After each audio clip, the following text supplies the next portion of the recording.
recording, but obviously we're going to introduce it in a sec. Yeah. This is easier. Show me your cock. And we'll Now. That's what we'll start with that. Right, welcome to season 2 of the Simply Rogue podcast. Have you just spilt your drink there, Jay? All hour. Yeah, so we've had a little break. That was just life gets in the way sometimes. And we were just a bit too busy. So we're back with a bang. We Callum Tarren. with a fucking bang. A fucking bang, a big bang. A big double bang. So, Callum, you've just come back. I mean, we'll just tell people the big news first, but then we'll come back to it. So you come back, you're only back for a little bit. You have just got your lifelong dream of the PGA Tour card, basically. Yes, I have, yeah. Insane. It happened 2 weeks ago. I don't even know what more to say, really, other than it's absolutely mental. It's insane. It is mental. I mean, to put it in perspective for people, football fans, I mean, the Premier League almost doesn't do it justice, really. It's like the Champions League, really. I'd say Premier League's right there. Premier League. It's like a promotion from Championship to Premier League. Yeah.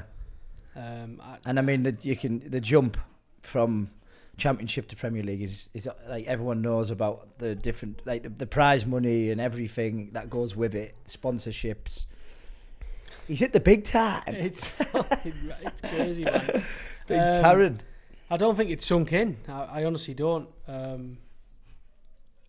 I keep just, when I'm on my own in the car, I just keep shouting out the window, PGA Tour, baby. I hope I drive past him when he does that. Shouting in the car, but I don't think it'll sink in until, obviously, I tee it up I think it's next Thursday. Yeah. I'm playing. That quick?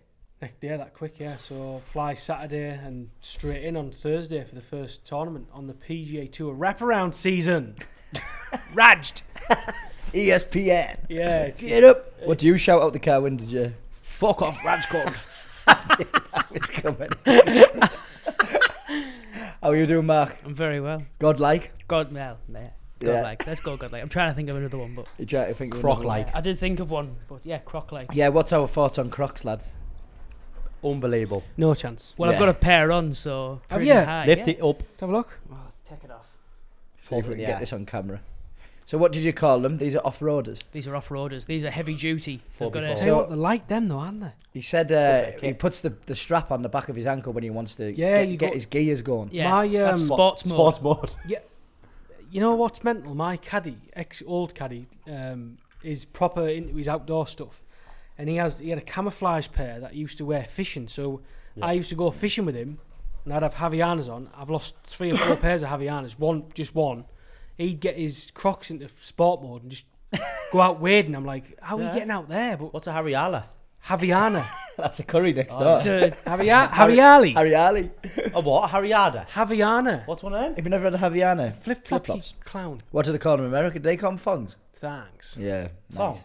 Yeah. It's like the little shitty flip-flop goes in the middle of your toe. Oh, fuck them. Dirty toes. They're mint, man. But comfortablest pair of flip-flop shoes. I'm known in world golf for wearing them. I never have them off. Yeah, there's no one else wear them out Nah, there. nobody. What, you tee off on them? You know what's mental? I actually wore them one time mid-round because my feet were just battered, and I walked in between shots and changed my shoes every shot. It was long. So you- that's you- another day. That one. That's We'll do a full podcast on flip-flops next On time. Yeah. Harrialis. Sliders for me now. Javialis.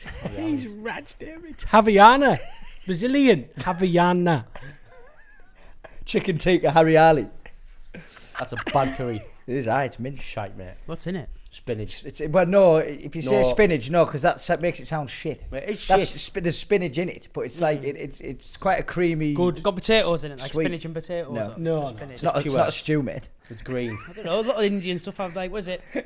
What's that thing called? Bombay. Bombay Sag- potato. oh, I was going to sagaloo. say bamboo. Sago who? Sagaloo. That's got potatoes and. Saga who? Sago fucking... Get the edits out. Well, yeah, so we're going to come back to talking about how mental the PGA Tour opportunity is. But we're going to just go back to a bit of your journey because that's what we do on this show. Yeah. Is it a show? Podcast. Podcast. Just Fucking call it a show. I podcast. felt like a dickhead Yeah. there. It's show. Yeah. Hey. Please don't. Oh yeah. Also, because it's the beginning of series 2, once again, just want to really thank people for the support. Yeah, it's been There's great. been loads of people messages still, and the people have been waiting for more episodes, and They that's have. off it. Yeah. People actually want to see We've more. ruined people's Sunday nights. Yeah. Yeah. That's it, so So I've no, listened thanks to again. everyone. Every one of them. Yeah. And I've actually double listened. I've done the podcast on iTunes, and I've also done the YouTube when I can sit and actually watch it on a night. Top fan. Easy. And like, just to tell everyone, like, we are winging it a little bit, and the biggest wing that we've done is Cal's first podcast. So Yeah, we messed one up. this is round 2, isn't it? Yeah, Really? So That fully was- transparent. Yeah. We had a fuck up, but you learn from your mistakes, is what we've been saying on this podcast. So we move in the direction of your journey. So the beginning, Let's have it. let's go. I think what a lot of people like to know is basically what age you started playing golf and your entrance into the sport. Yeah. So my earliest memory of getting into golf was, and a lot of people will know this destination, was over at Tommy Crocs Park.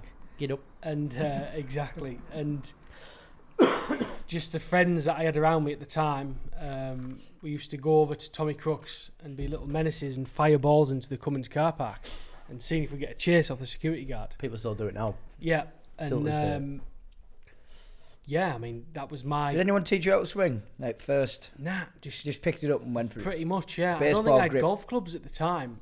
I don't know where. I think I'll tell you, it was the Miles Hamer and Matthew Hamer, who were obviously close friends as growing up.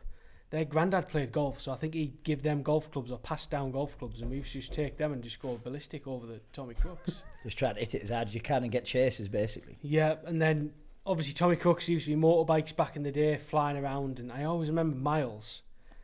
He used to aim for the motorbikes flying about, and that's honest. I've never seen so many. If that's not like target practice, Oh, moving Like, target yeah, practice, well, aye, it's so- unbelievable. hitting the pin's easy, man. Yeah, and we just used to look, just enjoying our childhood. You know what I mean? It was like you'd go out on your bikes, and then there'd be the next thing, and golf was that next thing. Not golf, but just recreationally, just causing havoc. So you weren't pushed into it, were you? You were just Yeah. going to cause havoc, and then found out, oh, I quite like this. Yeah, well, and then my other good best friend, school friend, Stevie Wason, his mum worked at the golf club. And one summer, I think when we were off school, she's like, do you want to come for this junior coaching camp at Dinsdale? And we both went, and it was like Just talk slightly closer there. I think it was like a week-long course every day from, let's say, 9 till 1 or 9 till 2. And it was like learning how to play golf. Me and him went, and we loved it, you know what I mean? And literally since that day, I just was buzzing with it and just kept stuck with it. Joined that golf club, and just that was the start of the journey. His mum getting us to go to junior coaching just started me in golf, which is just giving you something to do. very random, but it happened. Yeah, but yeah, it's pretty. Yeah, that is how it happens. You were messing about, and then you start. I mean, it was summer holidays, wasn't it? Yeah, summer holidays, yeah. So yeah, that's how, normally how when people play golf, isn't it? It's just like football's off, go and play golf in the summer holidays. So, I mean, you start playing in the junior coaching and stuff like that, and then, I mean, how quickly did you progress? I think my going to that coaching camp, or whatever you want to call it, we just got both of us, Stevie as well, got the bug, and his mum was, I think we joined a golf club back then. It was £60 to join for a year, which is, it's crazy, isn't it? It's for nothing, and obviously it kept us kind of out of trouble. And then we went through the whole situation, get handicaps, and so we could compete in the junior events. And so I got a handicap. I think first handicap was 28, and I was just one of them little not fat, but just heavy. I was a heavy kid, and I just loved just hit it as hard as I could. You know what I mean? And the journey started. Then you start competing in these junior events against other juniors, and there's good banter between everyone. And that once I got the handicap, my goal from a young age was to see if I could improve that. It was like I was competing against myself, but also obviously the other juniors. You see that number as just like the be all and end all, don't you? Yeah, it's massive. You've been there, you've done it. Well, I actually always remember, because obviously we played football together, but then after we stopped playing football, I used to see you like once a year nearly, like for a couple of years. Every time you're like, what, you're off now? Yeah, that was the question. What you're off now? What you're off? That was always a few shots behind you, like, but yeah. Insane. Yeah, it is. It's a massive thing for you. Just because all your mates, you just want to get down low. You're not even thinking about now else, are you? Nothing. You're not bothered about winning it now. You just want to. Which is the beauty of having a handicap, because at the end of the day, everyone can compete.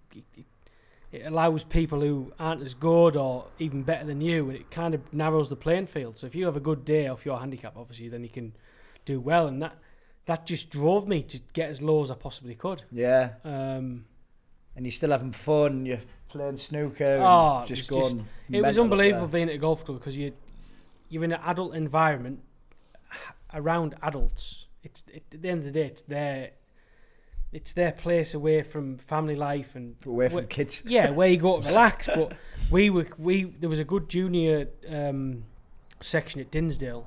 The junior comps were just insane. 40, 50 lads on a Saturday afternoon, and it'd just be unbelievable. You know what I mean? You'd get there first thing in the morning, you'd be going ballistic on the driving range, trying to hit cars and all that fun stuff. And then you go out and play, and then you go and play in the course shite. Yeah, well, you've got older lads who are competing as well, and like you're looking up to them and their role models. And you do get brought up a bit by the older juniors, don't you? You spend that much time. And then before I knew it, I was good enough to be competing with the men, and you soon grow up. You know what I mean? Not. I was still a little bastard. Yeah, but I know what you mean. You hold your own around adults. Yeah, exactly, and it kept me out of real trouble. You know what I mean? Yeah. Mark, you just said to me, I find out new things about you every single day. Go on. That you used to play pretty much every day. It's about 2 years. Last 2 years of school. Yeah. Maybe year 9. He's off it, isn't he? Maybe year Golf. 9, year 10. To be fair, I seen you swing on It's not bad, Ross's is it? Instagram the other day. To be fair, that's about the first time I've played I usually have about 1 or 2 rounds a year, but I've just recently started to get back into it. Good lad, I love it. He gives one of them for that. It's a good swing. But I thought that the other day. I decent. thought he's played more than what he says. Yours was a good arse, by the way, Jay. Good ass. Right, so it's got me beat on the ass. we go at the range, and Jay we put him in any situation, and Jay he's like a little Jack Russell. He's like that, and he goes in. little puppy eyes there. Like, what you doing? He wasn't even listening. Little He's puppy watching eyes. the England game, but we walk in, and then Mark runs off he went to the car, so he's left me with him, and he's just like, Ross, watch this. So he's doing Happy Gilmore's, he's doing a few of them, and then he's like, Ross, have you ever hit one-handed? So he gets the club in one hand, all I hear is the metal just go wallop, bang, bang, like all the people turn around. I turned around, I see his club in mid-air. It snapped off the metal and it flew to the other side. If Mark was in his bay, his head would have been took off.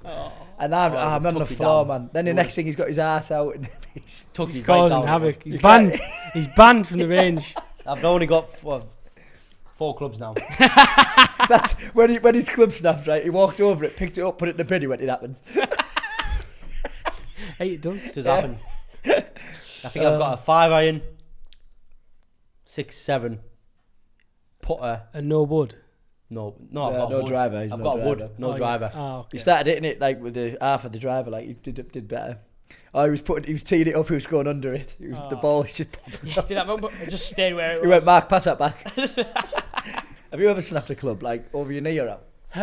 No, I actually haven't. I think I remember when I got this Nike driver reshafted at Dinsdale, and never snapped it over my leg, but I hit my bag with an iron, smacked it, give it a little tap. Got to the next tee, I pulled my driver out, and the driver was in half, so I've obviously snapped the graphite shaft. Yeah, when you've hit your bag. But I remember it was on the 13th at Dinny, and then on the 14th I was playing with Robbie Gardner. I teed off with half a driver, just being an idiot, like a kid you are.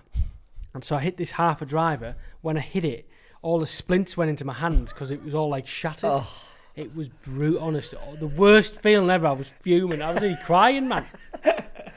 Oh no! There's nothing better sometimes than just seeing someone lose a rag on a golf course, because you're just like, You don't know what to I say. see it about- every week, man. Yeah. I see it Is every it bad? week. Is it bad out there? Is it What? like people just some angry heads? Full head-offs. And you're Yeah. just like, I'm not a very angry person on the golf course. Believe it or not, I'm actually the most patient man on the golf For course. an impatient man. For an impatient man. Yeah. If I have to wait in a line or traffic or wait for someone or wait for something, I get so agitated. Fuming. I'm not happy. But on the golf course, I just have a trotting around and I'm just like, yeah, it is what it is. I mean, and I think a lot of people have said to me that's you've got the perfect attitude to go to the top. Yeah. And You are ridiculously calm, like. when you hear that from people, it's like, yeah, nice one. It is what it is. But, Fuck off, I'm off the course.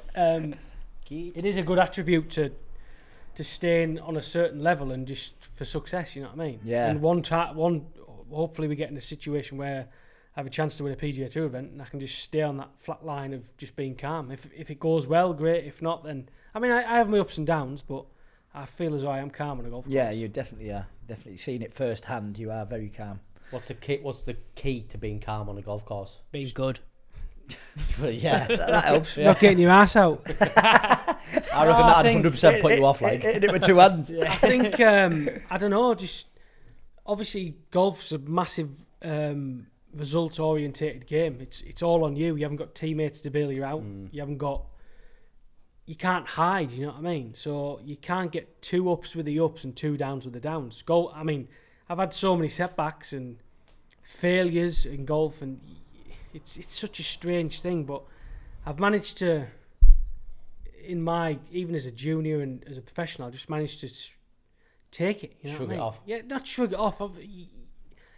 I take it all in, but I think at some point it's going to click and I'm going to get to where I want to be, and I'm happy I'm at the level I am, but I want to stay there now for 10 years, which Hopefully. is a massive goal. And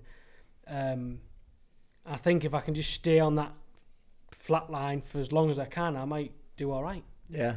No, I mean, like you just said there, just controlling your emotion with the ups and the downs. I think doing that on a golf course, I mean, being able to tap into that, it's massive for life as well, really. Yeah, I think I get it from my mum, because my dad is not emotional, but more emotional. My brother's the same, I think. Whereas my mum, she kind of not hides things, but just soaks it in like a sponge, and I'm like that. And there's times in my life where I've soaked stuff up and just burst, you know what I mean? Just emotionally gone.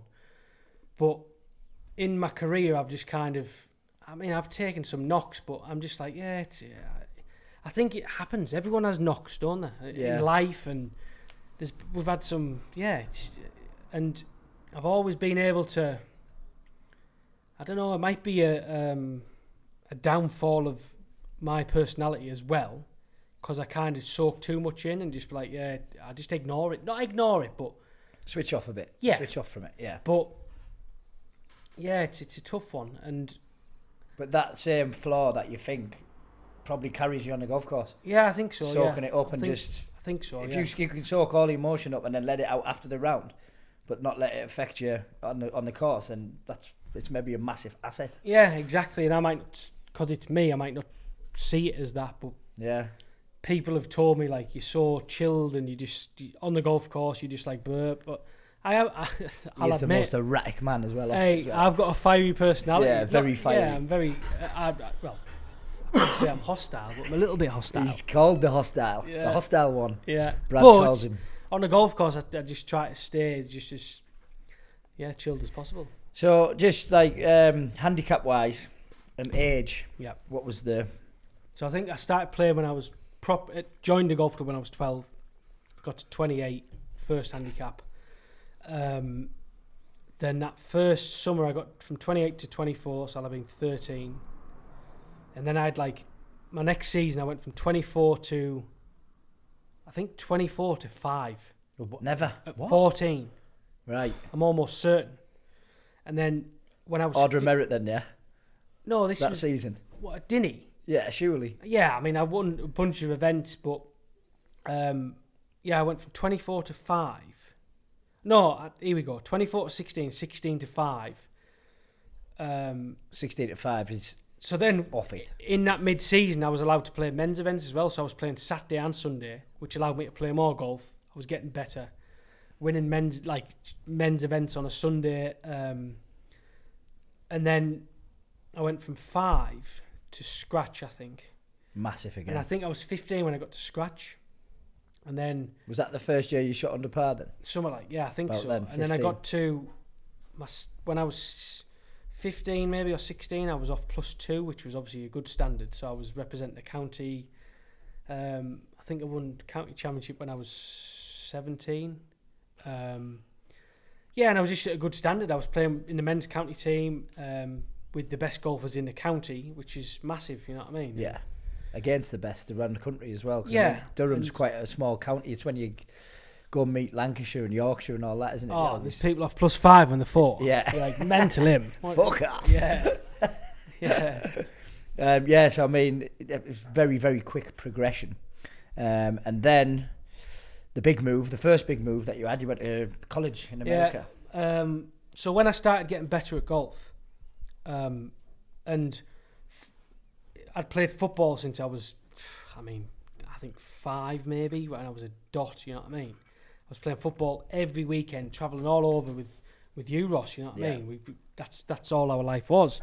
And when I started getting better at golf, got to a stand where I was off scratch, getting sick of football. I was like, I'd rather go to the golf course and play football. And I had a few setbacks with football, with different clubs and academies, and 2 of my best friends at the time, they were at Sunderland, and I was supposed to have a trial, never got it, and I just thought, you know what, I've fucking had enough of this. And I remember telling my dad, I'm done with football, and he was gutted, because obviously he'd supported me through that footballing journey. He used to take us all over, stand on the sidelines, and then, I don't think he kind of understood like how good I was at golf at that time.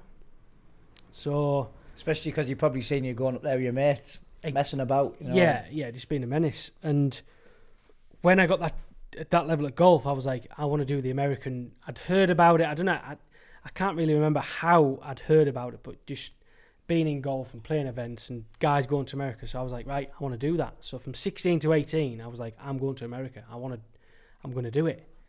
And yeah, when I was 18, finished QE, and made like a portfolio with this company, and you get sold to the American college system. All the golf coaches can see your portfolio and go from there, really. And I had to resit GCSE geography because I didn't meet the criteria in America, which was mental. So I was having, at the time, I won't even go into why I was having to bike. I used to bike to Rockcliffe, to bike to college, to bike back to Rockcliffe, to bike home, because I couldn't drive at the time. We don't need to go into that. Gee! Good night out in Newcastle, that was. Oh, bad night out. And It was pub golf we were playing as well. Robbie Gardner's 18. Yeah. Someone went through the bay window. We were playing pub golf. Someone went through the bay window of Vodafone. Someone got spiked on a fence at the gate. No, digital. It was at Digital. We got One shot of at the strip club. One of the lads got arrested for fighting, and I got arrested too for something else. So what happened there as well, when the lad who ran through the Vodafone window, there's about 20 odd of us out. How would So you run through a yeah. Vodafone window? Well, he was running in zigzags ahead of us, and he went this way, went that way, went to the right, went to left, never come back. No, straight through. And I mean, hey, you know, like a full pane of glass. In the shop. How? He had hold of a Nokia 3210. He was trying to sell that to the... Through glass.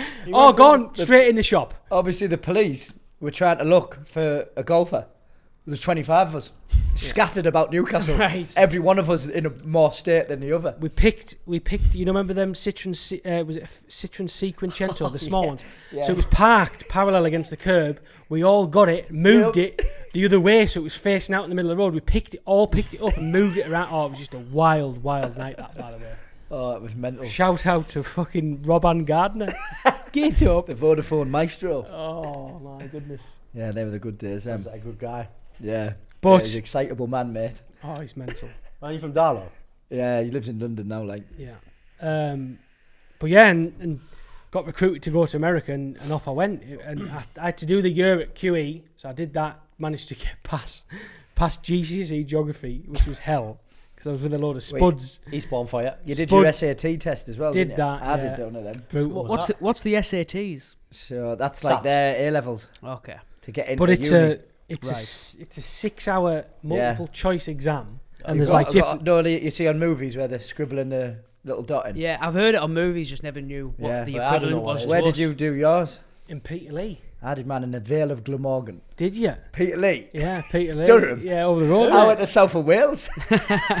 What do you Thing mean? is- 6 hours? 6 hours of Yeah, what? you get 6 hours of 2-3 hours in it. It's You get a little break. crazy, mate. It's, How many questions are you taught? Oh, thousands. You get a book. You get a textbook. You just have to learn the textbook. Of But what? it's just so Everything, random. maths, English, science. Oh, fuck But it's that. like it's absolute stupidity. It doesn't. It's not a judge of how you've been educated. It's just like it's like an endurance test almost. Yeah. I didn't do any research for it, and I think I got an average score, but that was allowed me to be accepted into the college. Yeah. If I remember rightly, I think I got 790. Yeah, but in America it's different because Different we're scoring. international students. It was out of about 1,500 though. So I yeah, did shit. yeah. Well, I think I And I got studied. 960, I think, Yeah. but just crap. Yeah. It's a fucking lot of questions. Mate, it's brutal. And it'll be like, you'll get a series of questions, and one question will ask you something like, it's just so random, and then the next question will just be worded different, but looking for the same answer. So it's trying to trick you. Ah, So you just fuck that shit. Yeah, it's rubbish. Yeah, fuck that. No good. Yeah. No good at all. So you went and flew over there into the unknown to Radford. Radford University in Virginia, yeah. Big uni as well. Yeah. Bradford. Oh, Bradford. Radford. Little town, like its own little town basically. The campus. Yeah. And I remember flying from Newcastle, and not an emotional man. I don't think I am. But remember, Newcastle, when you get checked in, you go up the stairs. Oh, My yeah. dad was stood behind me, and my bag got checked in. I was like, yeah, it's sound this, mint, I'm flying. I just looked back. I just started crying my eyes out, and I was like, oh my. I bet that was nice for them. What am I doing here? But got settled in pretty quick. The lads from Radford were unbelievable, friends for life. Yeah, and memories that I'll never ever forget. It was a joke. It was unbelievable. Luckily for me, so Cal's been doing a few of his dreams, but one of my dreams was always just to go to a college party and drink out of red cups. Very simplistic. Yeah. Why very don't we do it? Well, I did it with him. In the we'll have a shop party. A shop party. Red cups. Out of metal cups. Get a keg of beer here, and you have a tap. But I'm over there. Obviously, he's trained himself to speak to Americans, but I haven't yet. So I turn up. My first mistake is wearing small jean shorts, so I'm getting tortured for them. Did you have a mullet? How short? How small are we talking? Just above the knee. They weren't that bad. Okay, I was just, I yeah, bet they were tight as fuck. Yeah, they were sprayed on though. Yeah, It they was were mint. sprayed on. Is this one where you had a bad fucking haircut? I had a bad haircut the Was day this the before. mullet? No, Was I got it. He Midget butchered me. gem. I got budgeted. Midget Midget gem. gem. So they all thought I was like a Jersey Shore knobhead, basically, which isn't far You are a off. fucking... Yeah, you you're are not far that. off. I got Still there now. before you. But anyway, so I'm not trained speaking to these Americans, right? So I'm in the middle of this party and I'm just like, hey, Cal, these love me. They think I'm so funny. And he's like, Ross, you need to slow down, mate. Like, they cannot understand a word. I'm like, 150. I'm like, nah, they can understand me. He's like, they can't, mate. They're just laughing because they don't know what else to say. I'm like, who can't? Well, Divvy, mental. They can understand me, no problem. And when he gets going, he's grabbing everyone, he's bouncing about. I was like this, and my brother was there, Brad as well, and he's massive. He's going ballistic. He's massive. I was like, what? These two were just out of control. Hey, it was funny though. It was class. Tell you what's good as well, that the first bar we went to, what was it called? Sharky's. Yeah. Sharkies. So, mate, Sounds so American. Cal's mint at pool as well. And we got on with these guys, and remember how seriously we were taking it. One guy had like them thin sunglasses on, he had a glove on, and me and him playing pool? Yeah, mate, like it's serious over there, isn't it? Like, Yeah, all bad. But yeah, where the college was, it was like a country town. So these guys were like proper country, like dungarees on, big that. chin strap coming down. yeah. And they think they're mint, and then obviously we start talking, and they're like, who are these boys in our town? You know what I mean? And we just distributed them at pool, just pied them right off. Yeah. See you in a bit. Fuck They off. absolutely hated it. Hey, and I, honestly, there's so many times where I've nearly got chinned in there for just Rinsing people. rinsing people at pool. But you throw money down as well, like 20, like do you want to have a game properly? Because they've got the gloves, the cues, they think the mint. You get the big bent cue on the wall. Thousands of people use. I use the one that they use when you can't, like, it doesn't get where the wall's in the way. That's what I use. A little stubby. And, that's my size, that. And we just, and it was mint, to be fair. And I always remember in there, 4:30 till 8:30 every night. $2 doubles, and the doubles over there, they're just, it's not even, they don't even look, they just free pour the drink. It was nearly the drunkest I'd been that night. Scattered. Yeah, it was only the first night, I think. First drunkest I was, I was older. Big excited, I want to go to America, like. Yeah, it's mint, man. We'll go and see him. Simply Rogue trip for the PGA Tour. Well, yes. Funded by Footjoy. Yeah, well, I get yourselves all boys. But yeah, so you played for the uni, or the college, and you basically you developed quite well there as well. Well, I'd argue against that. I mean, I'll happily admit, everyone says, "Oh, how was college life?" I think I became a very good drinker. You know what I mean? Because it was just insane. And if I was to go back now, obviously, it's all about experience, but I would do it differently. I'd really graft my ass off like I have for the last 4, 5, 6 years at my golf, because you see these guys coming out of college now and they're ready and they just win on the PGA Tour. You know what I mean? Whereas I got, I don't know. Did I get better at golf? Yeah, I did. I mean, it's a very regimented system. You've got to be in class for 8, finish at 12. Before that, you're doing the gym from 6 till 8, running laps of the track because you stink a drink. So you're not doing like the golf program. The trainer's fuming at you because you fight. You've been out the night before. She's like, right, run 2 miles as quick as you can. So there's me like thumping around the track. Big heavy man. And then you get finished, you think, oh, mint, we're going back in the weight room. Another 2 mile. You're like, what are you on about? People spewing up as they run around the track. Just brutal. But it gives you like a purpose, and obviously all they're trying to do is set you up for later life. You know what I mean? And that's what college is about, really. And then obviously we had to practice in the afternoons. So I think, if anything, it helped me grow up pretty quick. Yeah, and I think for your personality, you needed a few years out your system as well. Like, you needed Do a blow. Yeah, I think so. I think, like, everyone needs them few years where you just go fucking mental and you just get all the drinking and the hangovers and all that, like the full hit. Yeah, I out agree. Your system. The first few years, because you sometimes, I remember being young, it's like we always used to like the fucking missing out shit. You don't want to miss out nothing, do you? No, and so if you need to get a bit out your system. Oh, it would sound like I don't regret it, but I just, now I'm a professional golfer, I wish that I'd have not taken it more seriously, but just taking it more seriously. Yeah, you know what give I mean? it more of a chance. Yeah, and I did. We had to practice, but it's like you toss it off. You know what I mean? I mean, at the end of the day, you're at university, so you have to enjoy yourself. And our coach at the time, he promoted enjoying yourself and having a good time. But yeah, I just wish it got to a point as well, like first, second, third year, I was flat out. Final year, I had no interest anymore. I'd like kind of not grown up, but I'd just done myself in on the drink. I was like, I can't be bothered anymore. I've done all this. I see the same people at parties.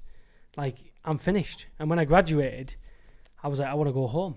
And I did. Yeah. Came back. And a lot of people stay, and I was like, no, I'm going home. Yeah. So. And it might have been because of location. Like, I wouldn't live where I went to college because it's not my cup of tea, even though the campus was, you've seen it, it was unbelievable. Yeah, it was unbelievable. It was incredible. But, yeah, I mean, I wanted to come home once I graduated and give golf a go, pretty much. Yeah. So that's what you did straight after college? Yeah, even though I was nowhere near ready. Nowhere near. So I came back. I think I worked at Rockcliffe for the summer, and I tried to figure out how I was going to be able to turn professional to get enough money to play these events. And that first year, I spoke to a number of people who said they were going to help me and never materialised, which is fair play. Probably because of lifestyle, pretty much. So how does it work getting into golf? Like, obviously trying to get professional. What you have to do? It's Mark. To be fair, it's as easy as you could. Fancy it, Mark. You could do it tomorrow. I wasn't asking that. You could do it tomorrow. All you need to do is enter a professional event, right, and say you're a professional. But you don't have to actually be like professional. You just go for anyone in the world can say I'm a professional golfer. What, and just go for it? Yeah, that's mad. Fucking go for it, Mark. Joking. I've seen you swing. It's bang on. You're halfway there, Mark. That's alright. Yeah. Listen, we'll go to play golf this week. Maybe next weekend. You was away, aren't you? Next weekend. Not next weekend, you're not. I might be out on Monday. Monday. Get yourself round Hallgarth. No. That's where we go. That's where I play. Nah, we'll go. I bet he's fucking off it. The thing is with Mark, he's a trier. Half the battle with golf is I'm actually just gonna getting over a shot and concentrating. Get in his head. See, I don't get over it though. If I miss a shot or fuck it up, Oh, right. Second year miss my a next shot. one I just rush and I just rush round. Then Yeah. I get in my own head, but I won't. I'm still quite calm, but in my head I'm like fucking. I'm going to get right in your head on Monday. Second you got a shot. But I play better when I'm playing with people rather than I've been playing on my own quite a bit recently, and Little snake there. I know you have. I tell you what, he's a What you go around Hallgarth in? dark horse. Any? I haven't been keeping score. I've literally just got back into it, so I'm just trying to. You not taking score? No, He's trying to just go for a nice walk. You have to have fun though when you do it. Yeah. You can't. That's You can't be keeping score. I've for tried getting to back in. start it up again and take it a bit seriously, and I just get a bit. I've Sick decided of fully myself. now to get back into it, but that's the main thing I'm trying to do is just fun. Please, can you sign something, please, on that? I want a document saying I'm fully back in because I'm fully back in. Ross, he is the maddest man. He started golf about 8 times in the last 2 years. Yeah, gives it up. I've got some good clubs now, though. Gives it up for fucking bench press Exactly. That's and what. fucking neck ups. So when I'm obviously I'm trying to lose the neck now. when I'm away, right? There's times I come back. There was a time I came back and he was just a slight, looked bang on, and I was like, Now look at him. wait, I'm not going to say that. He was like in mint shape and like just a small slight man, like just in See, good. why the slender. fuck do I want to be a small slight Wait man? there, no, in Get good, me beefcaked. in good nick, right? And he was like, I'm into me golf, and he was getting lessons, and I was like, yeah, sound mint. I went away for a few months, came back. My God, it looked like he had about 8 kids. I was Neck like, totally gone. what have you done here? That, Yeah, and he couldn't move. Yeah, it's mental. It's mental. Still can't. I much. can't, like, Still can't now. my chest hurts when I swing now. Ran to the toilet earlier. Fuck me. Boom, See what boom, says. boom, boom. No, I'm fully back into it now. Right. Watch, my training's changed already. Been to the driving range twice. So I've been Fully back 3 into times. it. Oh, is it 3? We'll I had see. an air shot the other day, though. Hey, I had an air shot. Yeah, two. I had an air shot in competition last week. Did you? Yeah, I had a pitch shot from not far, just 10 yards. I went under it. Well, thank God for that. So I went to chip it and the club went under and the ball went in my divot. I went, oh my God. Next shot in the divot. Yeah. There you go, everyone. So people listening that have the air shots. Yeah. PGA Tour professional has air shots. I have about 20 around. Where'd you put it out after you hit it out the divot? It was, the lie was worse and I chipped it up to like 4 feet, missed it, made double. Oh. Missed the cut by 1. Oh. Cheers. So the air shot, Cheers, kid. the air shot Cost me. I was laughing though when I came off. Yeah, it was I an was early. like, fuck. Fucking hell. Fuming. I want to grab someone by the head and go mental. He's calm though. But He's I am calm. calm. He's calm, man. I'm flatlined. I wasn't bothered about that at all. Yeah, so where were we then? So we've done college and you started your professional career then, eh? Oh yeah, so I was home working at Rockcliffe, and then 2015 back end, I was sick of working at Rockcliffe. I know Rockcliffe's a great place, but minimum wage, I was getting nowhere. You know what I mean? And one of my friends now, Michael Skelton, I play golf with him, and I said, "What are you going to do next year?" He said, "I'm going to China." So I was like, "China," and he's a bit of a, he is mental. He's a bit of an airhead, and me and Moore, well, like James Moore. he's so raged professional in. at Rockcliffe. Yeah, he teaches. Ex-caddy. Yeah, he used to caddy for me, but he was playing at the time, and I was kind of under Moore's wing almost because Moore had been doing it for a long time, and we were like, China, is he raged him or what? Anyway, we got back, and I think both of us got on the internet, did a bit of research, and we seen that in China there was this tour, and the money was decent, and it was like a development tour to get to the next level, and it was the best option. So I remember just signing up. It was pretty expensive, like £2.5 grand, £2,700. It fully skint me. I had an out. And that I signed up in December, and that was in January. And I went out to Q School. There was 4 of us. There was me, Skelly, Moore, and one other lad. And when it all happened, I think 3 days before I was going out, my nana died, and I was like, too bad. I'm going to miss a funeral and all that. And Mum was like, listen, just go. Please go. She would want that. And I did. And I think that's where not unemotional, but like being able to separate that and go and play golf, you know what I mean? And I went out to Q school and managed to come. I think I finished 3rd, got my card for that year. And that was me in China for 3 years, pretty much. Mental. So like 5-6 years ago, then you're on your ass basically. I was, mate. Yeah. I'll happily admit I had nicks. Yeah. Living at home with mum and dad. I had nout. And they say go to uni. Yeah, I had not a rap. Nothing. I remember I had a bit of money from, I don't even know where it came from. Probably working at Rockcliffe and a bit here and there, and I just went for it. I'll tell you what we did do. Me and Moore sold a few shares at the golf club, trying to get a bit of sponsorship because no one had come forward and actually help us out. We were like, right, we'll sell shares for our earnings that year. And we raised, I think, might have raised, I don't know, between us $4,000. So it helped pay for it, you know what I mean? And that's how we went out there. And just massively rolled the dice. Oh, yeah, massively. First year so obviously new in China and... Which is, wild place. I mean, total different culture to the UK and anywhere in the world, and we just went out there and went for it. But first year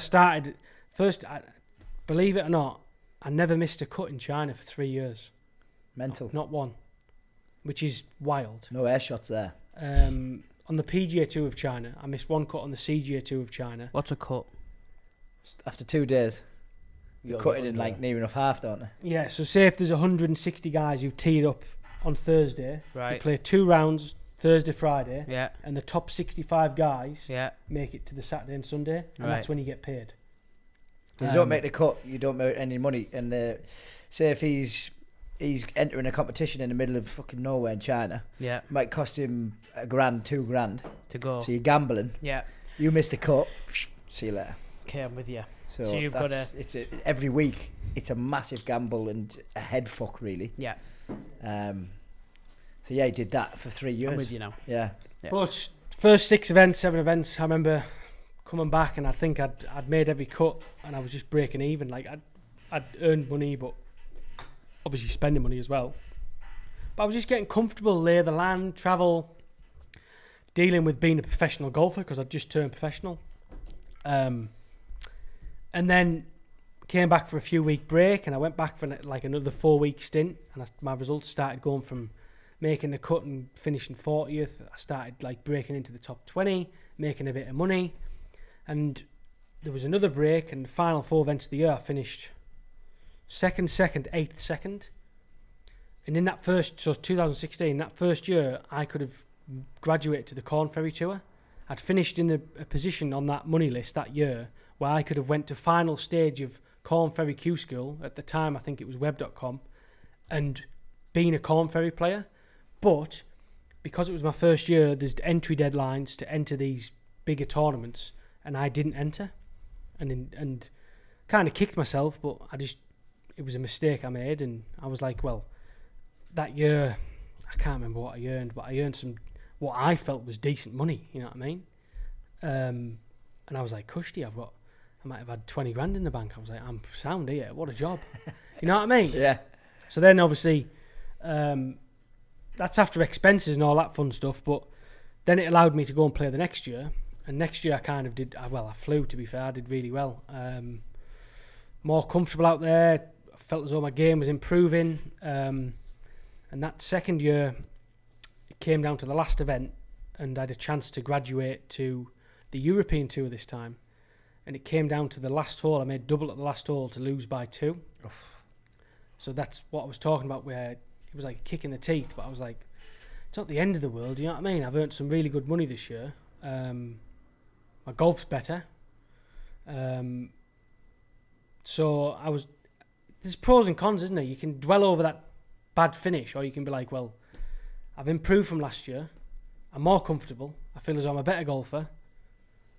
Yeah, it sounds. Yeah, it's you know perspective. I mean? Take all the positives you can out of it. Yeah, and I came home and it got to that point where I was like, right, like I can do this. You know what I mean? I really believed that I could keep progressing, and went out in 2018, and that year ended up managing to top that money list, the Order of Merit, to graduate to the Corn Ferry, and it came down to the last event, the last round. I'd employed James Moore. He'd stopped playing maybe two months before the end of my season in China, and I said, look, will you come out and caddy for me for the last 4 events? I want to try and win this Order of Merit. I'll pay for your expenses, I'll pay you, and we'll just see how we get on. And it worked out. Like, I took that chance with him because I was doubling my expense at that time, and we managed to win the Order of Merit, which allowed me to then get to America to play on the tour I have been for the last 3 years. How many places did you jump on the last day? No, I was second in the money list. You were second. Yeah, I was second. But you had to... the fellow American that was leading, he had led from the first event all the way to the last event, so he'd not given up anything, and I just kind of chipped away every week. I think that year I had 7 second places, which is insane, and I think he had 2 wins, so I just kept chipping away at his lead. And then in the final round of the final event, I shot 8 under 64 course record in Hong Kong. In the most incredible course in the world. Oh, the best place ever. It's a joke. It's absolute. It's pornography. It's the best place in the world. And I hold that in high regard. It's one of the best places I've ever been to in my life. But managed to shoot 8 under. And I honestly, on my life... What's the course called, just in case? Clearwater Bay in Hong Kong. Bay, yeah. It's just a joke. And I honestly didn't know that I could actually, other than winning the event that week, that I could pass him. So we get off the course. He's already finished. And I walk up this hill. And I see him. Obviously, it's 30 degrees. Everyone's sunburnt to the max. I walk up and I see his arms like red raw, neck red raw, and his face is just like a milk bottle. And I was like, everyone's coming over, tapping me like, you've done it. I'm like, done what? They're like, you've won. I was like, there's a guy who's 3 shots ahead of me. I haven't done nought. They're like, no, you've won the Order of Merit. And I was like, can't have. Didn't believe it again. And when inside my card came out and the media guys like, you've pipped him by like $150. I was like, too bad. That's mental. But for me, I'd already kind of accepted that I wasn't going to win the Order of Merit or the points list or the money list. So I was just like, yeah, it's a good week again. I mean, not to talk about money, but it was a bigger event. It's like 20 grand I won. And I was like, cushy, another 20 grand. You know what I mean? Good week. Picking up 20 grand for fun. You know what I mean? Good week at work. I mean, I think Ashley was out there as well. So I'd flown her out just for an experience. So I was paying for me, Ashley and more. So I was probably in the hole for about 10 for the week. So I just cleared about 10 for the week, cushy. Well, you cleared a lot more on that last round then. Yeah, I know, exactly. Yeah, so then, I mean, 3 mint years in China, growing as a player, growing as a person. I'm guessing learning how to travel week in, week out geared you up for making your appearance in America. Yeah, and nobody sees that side of it, you know what I mean? I've had people come up and like, I mean, I've put the hard graft in, you know what I mean? I'll happily admit, but you have to. Yeah. You're a prime example, aren't you? I mean, look what you've built up. Yeah. You've built a little empire here. It's unbelievable. But you've travelled the world. You've dipped your finger in this. You've dipped your finger in that. Yeah. You know what I mean? Yeah. Oh, he has. Yeah. He's mental. He used to ring me about I'm off to Dubai. I was like, you just got settled. But I don't like settling. No. It's the most settled I've been. Now? You have that. Yeah, you know what I mean? Now. But if someone said to you, Ross, you've got to create this, what you've got now, you've got to go and live in China for 3 years. Yeah. How are you doing? So China everyone always asks me what was it like. It is what it is. And I think that's where my personality, I got on with it. Yeah. You know what I mean? The food was crap. There's times that I'm shitting myself on the golf course. There's times I'm having to take... I remember in China, there's no toilets. There's holes in the floor. So I'm on the golf course, about to pap myself, and I've had to take every stretch of clothing off, socks, shoes, clothes. I'm naked in the toilet, squatting down, squirting gear all over the... hitting the backs of my ankles. And you're like, Why do they do that? No. Why just get a fucking toilet? but nobody sees that, do they? Like, do you know when you go on the toilets, Because just start holes, aren't supposedly when you squat, like, have you ever seen in China? You'll see it, but they all the way they're comfortable is the squat down. It's maybe the best way. Best yeah, way the for your mobility digestive in their ankles is system. insane. But what it does, it aligns the bowel so that there's no strain. It just comes straight out. No piles. No, You can get them toilet steps, can't you? correct. Which you put underneath your toilet Yes. With to, that, to I bring wouldn't- your I wouldn't get back knees up. Yeah, that's Well- exactly what it is. Bring your knees up. Yeah, so then you're in that sort of squat position, but on a Ah, I see. standard Western. So you bring your blocks in, yeah, feet on top of that, feet and on then top. knees up. Yeah, But it aligns all your. but it's meant to be better for your digestive system, Exactly, and yeah. you don't get bunged up as much. And But you have to aim for a little hole on the floor. yeah. but these blocks It's a you big can do hole. it in on your toilet and our toilets. No, but like still over Yeah. there, they have to do it in a little hole on yeah, the floor. well, yeah, I don't think it's like tiny. Like, Yeah, my mate it'd be a did. big hole. So do you reckon they have to take the kegs off every time then? No, they're trained athletes on that situation. But I'm a very I'll happily admit this on a podcast. I'm a fussy toilet picker. Yeah. Like, so there's only certain places I'd go for a pony. Would you have a shit at school when you were younger? No. Would you? Depends how desperate you are. No. I will clatter anywhere. No. I'll clatter at work. Anywhere. It was clattered in a nightclub toilet. Oh, I've done it loads. Yes. Yeah. Yeah. But Squatting, holding the door because there's no lock on it. not out of People shouting. out of want, just pure Yeah, need. yeah, Yeah. yeah. Yeah. But I know But- what you're saying. I'm not going to just go and pick like a random toilet for me good poo. I've been out good on poo. nights Running out a good poo. Right. Okay. and Right. The one where you settle.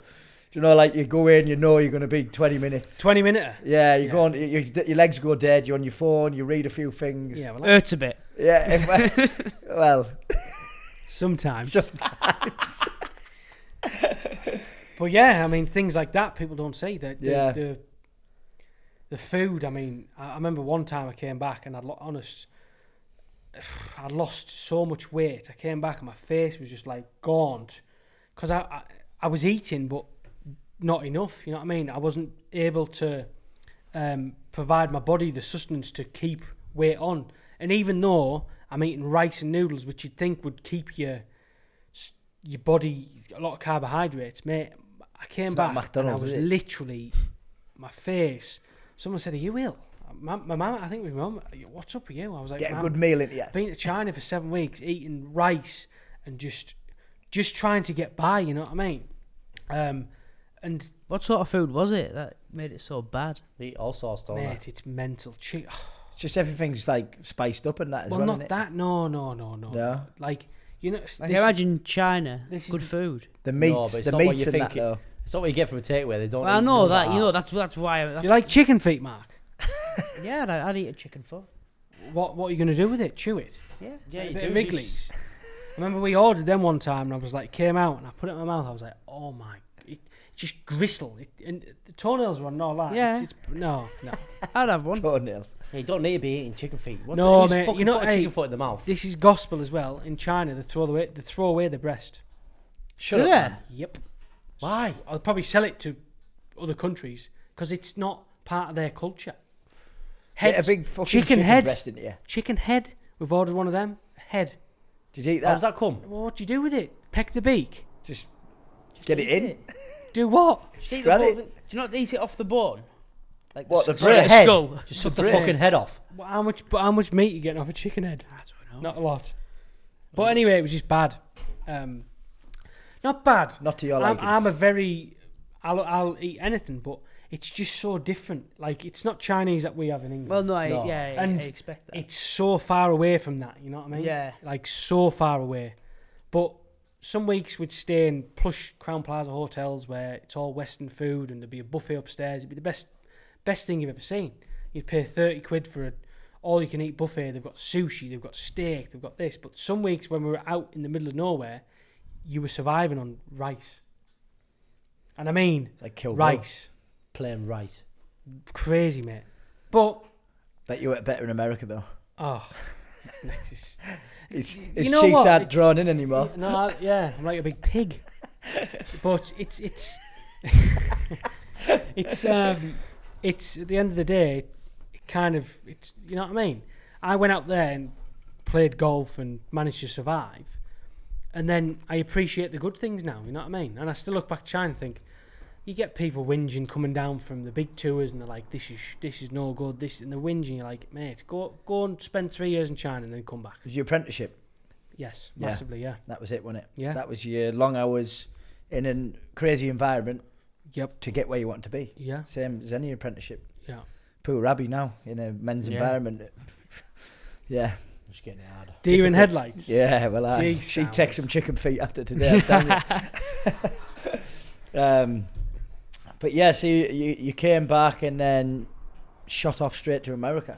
Yeah, so finished that season in December and started in January, so straight in. I bet straight away as well, like you just felt more at home because obviously with uni and stuff like that. Yeah, like, you came still, back and yeah, I think there's still a lot of learning to do, like especially with the first of two events of the season on that tour being in the Bahamas. Oh shit, yeah. So I was like, oh, this would be unbelievable. This would be the best.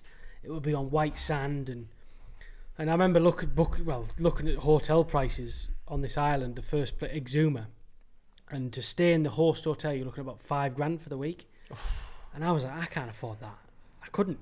I'll happily admit I couldn't afford it.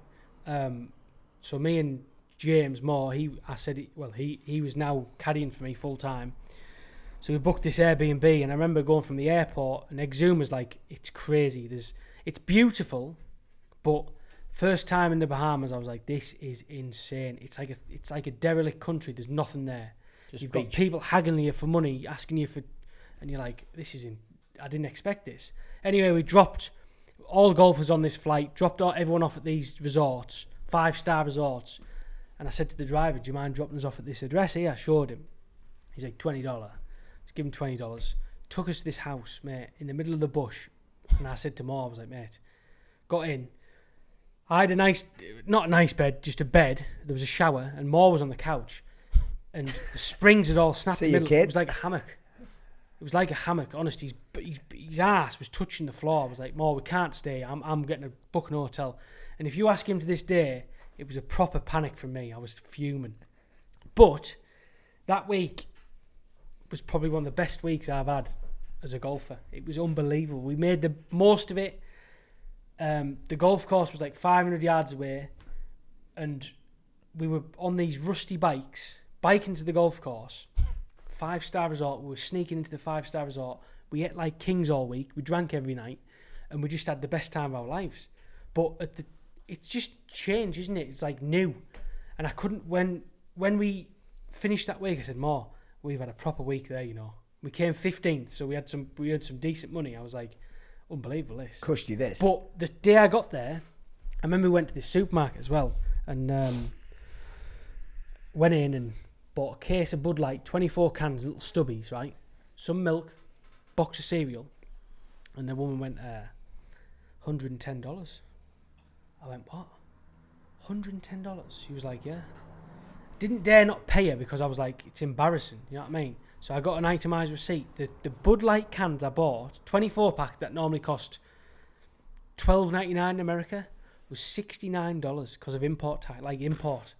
Anyway, yeah, we just things like that. You just learn the ropes as you go along, and that was it. We were straight into the season. Yeah, straight in the deep end in the Bahamas. But yeah, I mean, did you have a good first season? No, I ended up. It was one of them up and downs. Learn the ropes. Ended up losing my playing rights. Not fully, but I had to go back to Q school end of 2019, which is no good because at the end of the day I didn't have a job for next year. I did have a little bit of a job, like I had a part-time job, let's say that, but I had to enter a tournament that cost me $5,000 to enter. $5,000. A lot of money. Yeah. A lot. It's insane. Then flights, then accommodation, then car hire. You're in for $6,000, $7,000 at least. It's a big gamble, isn't it? And it's like you're almost playing. You're playing for a job. You know what I mean? I ended up getting my card again, which was great. And then Was that the US Open year as well, 2019? Yep, I skipped an event to play the US Open. No, yeah I did. Yeah, I qualified for the US Open, so I skipped an event, which you could say technically made me lose my job. Yeah. Because I missed an event on the tour I was playing on. So you have to play what they tell you to play. You've got to play them. You can do what you want, Jay, if you want, but you can. If you don't want to play golf or sign up to an event, you don't have to. But everyone else is, so it's kind of you have to. Yeah. Yeah. Yeah, but then obviously you missed an event to go and play US Open. Another dream. Pebble Beach. Mental. Tiger Woods kicking about. All the top boys. It was insane. Having breakfast with him. Getting treated like a king from the off. Best week of my life. Yeah. Oh, well, one of. I was saying, like, I mean, I'd have been out there. But I remember it was like, we only found out, 4 days before, something like that? It was, short. And I remember just thinking, I've got to go. And I looked where it was and that there was just no direct route to it. Like, you had to fly to San Fran, wasn't it? San and then Francisco. go to another little airport. Yeah, it was. And then it was like an off-it drive, and then how affluent the area is. Fortune. You're talking like to stay in a camper van 10 mile away was $5,000 for the week or something like And that. that's gospel as well. Yeah. It's bad. I So remember I was qualified and I was like Soscal. I said to the woman, I was like, where do I stay? And she was like, it's pretty expensive, you know. I was like, how much? She's like, hotel for a week, 10. I was like, 10 what? She's like, 10 grand. I was like, I'm not even going to bother. A tenner. I'm not even going to play. She's like, honestly, it's really expensive, but managed to figure something out with some guy who lived there, and we got a free accommodation for the week. He took us out to dinner every night, didn't want a penny. It was just fell flat on my feet, you know what I mean? And it was one of the best weeks of my career, but So with that as well, because talk to us a bit about like the situation, how do I put this? The families look after you, don't they? yeah, they're like host families. So say if we had an event in Darlington, or let's say Rockcliffe. So Croft, Neasham, Herworth, Middleton St George, whoever's members at golf clubs in America close by the golf course, which normally there's houses on a golf course in America. Are they generally members of the golf club? Yes. Right, okay. And Americans are just so, what's the word? Just, welcoming. yeah, if you like. and they just want to help, you know what I mean? They love having people, they love hosting people, they love It's part of cooking. their culture, isn't it? Yeah. And over the last 3 years, I've met some unbelievable people, built a network of friends that I still stay in contact with, and I've stayed in just mansions. It's insane. I mean, I don't think they're on your Instagram, are they? Did you put any pictures? I mean, if you ever see there's a few. sunbathing in The by odd a one, pool. yeah. There's But basically, put it in perspective, he walks in, meets his family. This family give him keys to the house, leave him just a free roam. It's a mansion. It's got hundreds of rooms. It's not hundreds, but you know what I mean. massive. It's got a pool. He gives them the keys to the car. It's his house for the fridge. Get yourself in the fridge. Yeah. Oh, and sometimes they text you and say, "Oh, what do you need? What do you want? We're going to the shop now." And I just say, "Oh, you don't need to get me anything. I'll go myself." They're like, "No. Tell us what you're going to get, and we'll Well, they buy just it." buy it all. The lot. Now that you Beers. know, do you just go right? No, I never. Honestly, you I never still do. don't? I never No. do because I feel like a proper twat. if I do Yeah. that. But they want you to tell them. Yeah, he gets 12 Peronis. Get his. Imagine some people. You think some people take advantage of it? Well, Oh, Do that. Ross would. no. I always. Maybe the food, like a little bit more. Then Yeah. just a little bit more. A bit But more then- pasta. They'll be like, right, you'll get there and you'll meet them and obviously get to sleep. Next morning, right, what do you want for dinner every night? Tell us, we're going out. So it's like, and you just like, listen, we will eat whatever you eat. They're like, no, we need a menu, so write it down. I'm like, just do what you normally do. But they're like, right, so they'll We'll sit do with the you. lot then. We're getting ribeyes, we're getting sirloins, we're getting fillets, we're going to get the best. And you're just like, this is rad. And it is, it's insane. But I'd like to think that I've always respected someone's house. Like, I'm a bit of a clean freak, so I always make sure it's tidier than when I went in. And I always make sure either buy them a bottle of wine or a bottle of whiskey or gin or whatever they like, just to say thank you. Yeah. It's a small gesture, Yeah. Goes a long way. but at the end of the day, they're giving their house up to me. Yeah. And they want you just to live like you're living at home. Never. It's insane. That's good though, isn't it? It's like That's it's amazing. Imagine nice, that innit? over here. You wouldn't get it over here, would you? I don't think. Get out, get out. You'd have no house left. There's times, Yeah, right? no, yeah. There's times I haven't met them and they're on holiday somewhere and they're like, right, the garage code is this. We won't be back till next week. We'll only see you for a day, but there's everything in the house. So you're living in someone's house when they're not even there for free. Off it. It's wild. That's It mad. really is. And with just a little bit on when you're travelling about and that, it is, you've mentioned it's lonely, isn't it? Like, it does get lonely, even though you're around a lot of people. Yeah. You haven't got your girlfriend, your family, your fiance.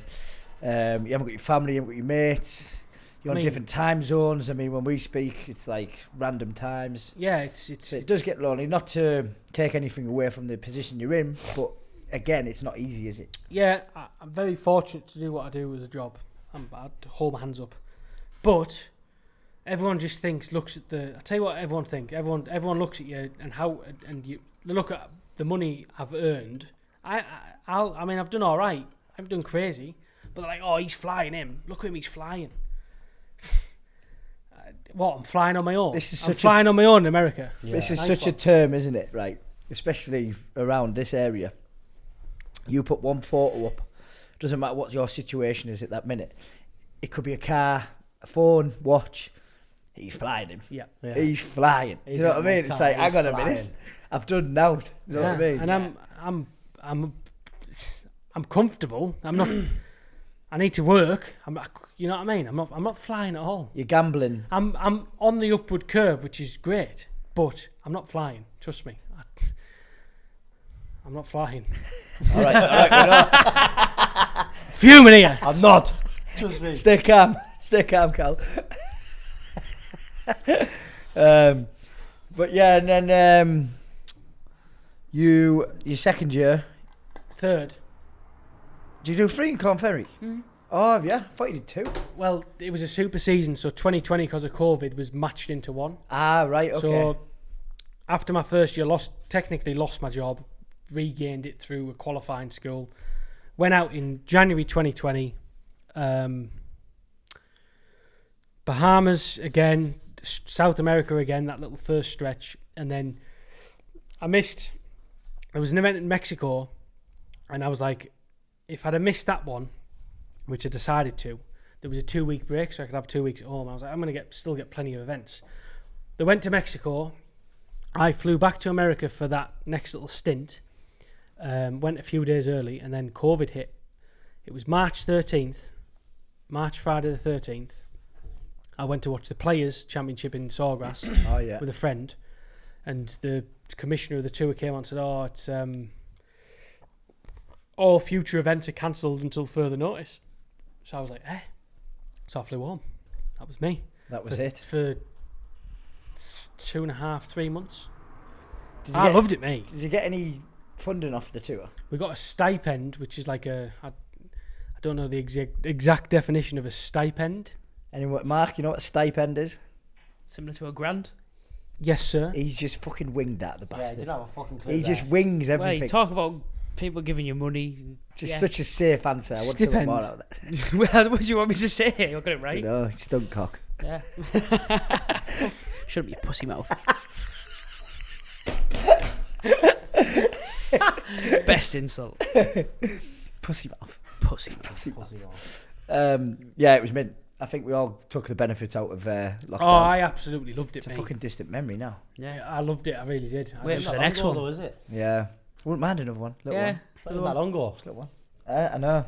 When did we come out? March.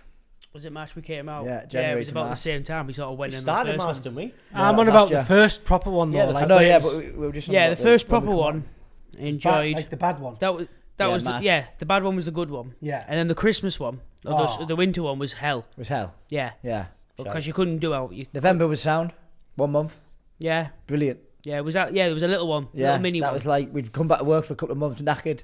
Yeah. Little month off. Little, Wasn't long enough. Yeah, little month off. Did the Yeah. Christmas stint and then off for Christmas. We had a blowout the night before. Yeah, we It did. was Actually, brilliant. Yeah. But the summer one Celebrate.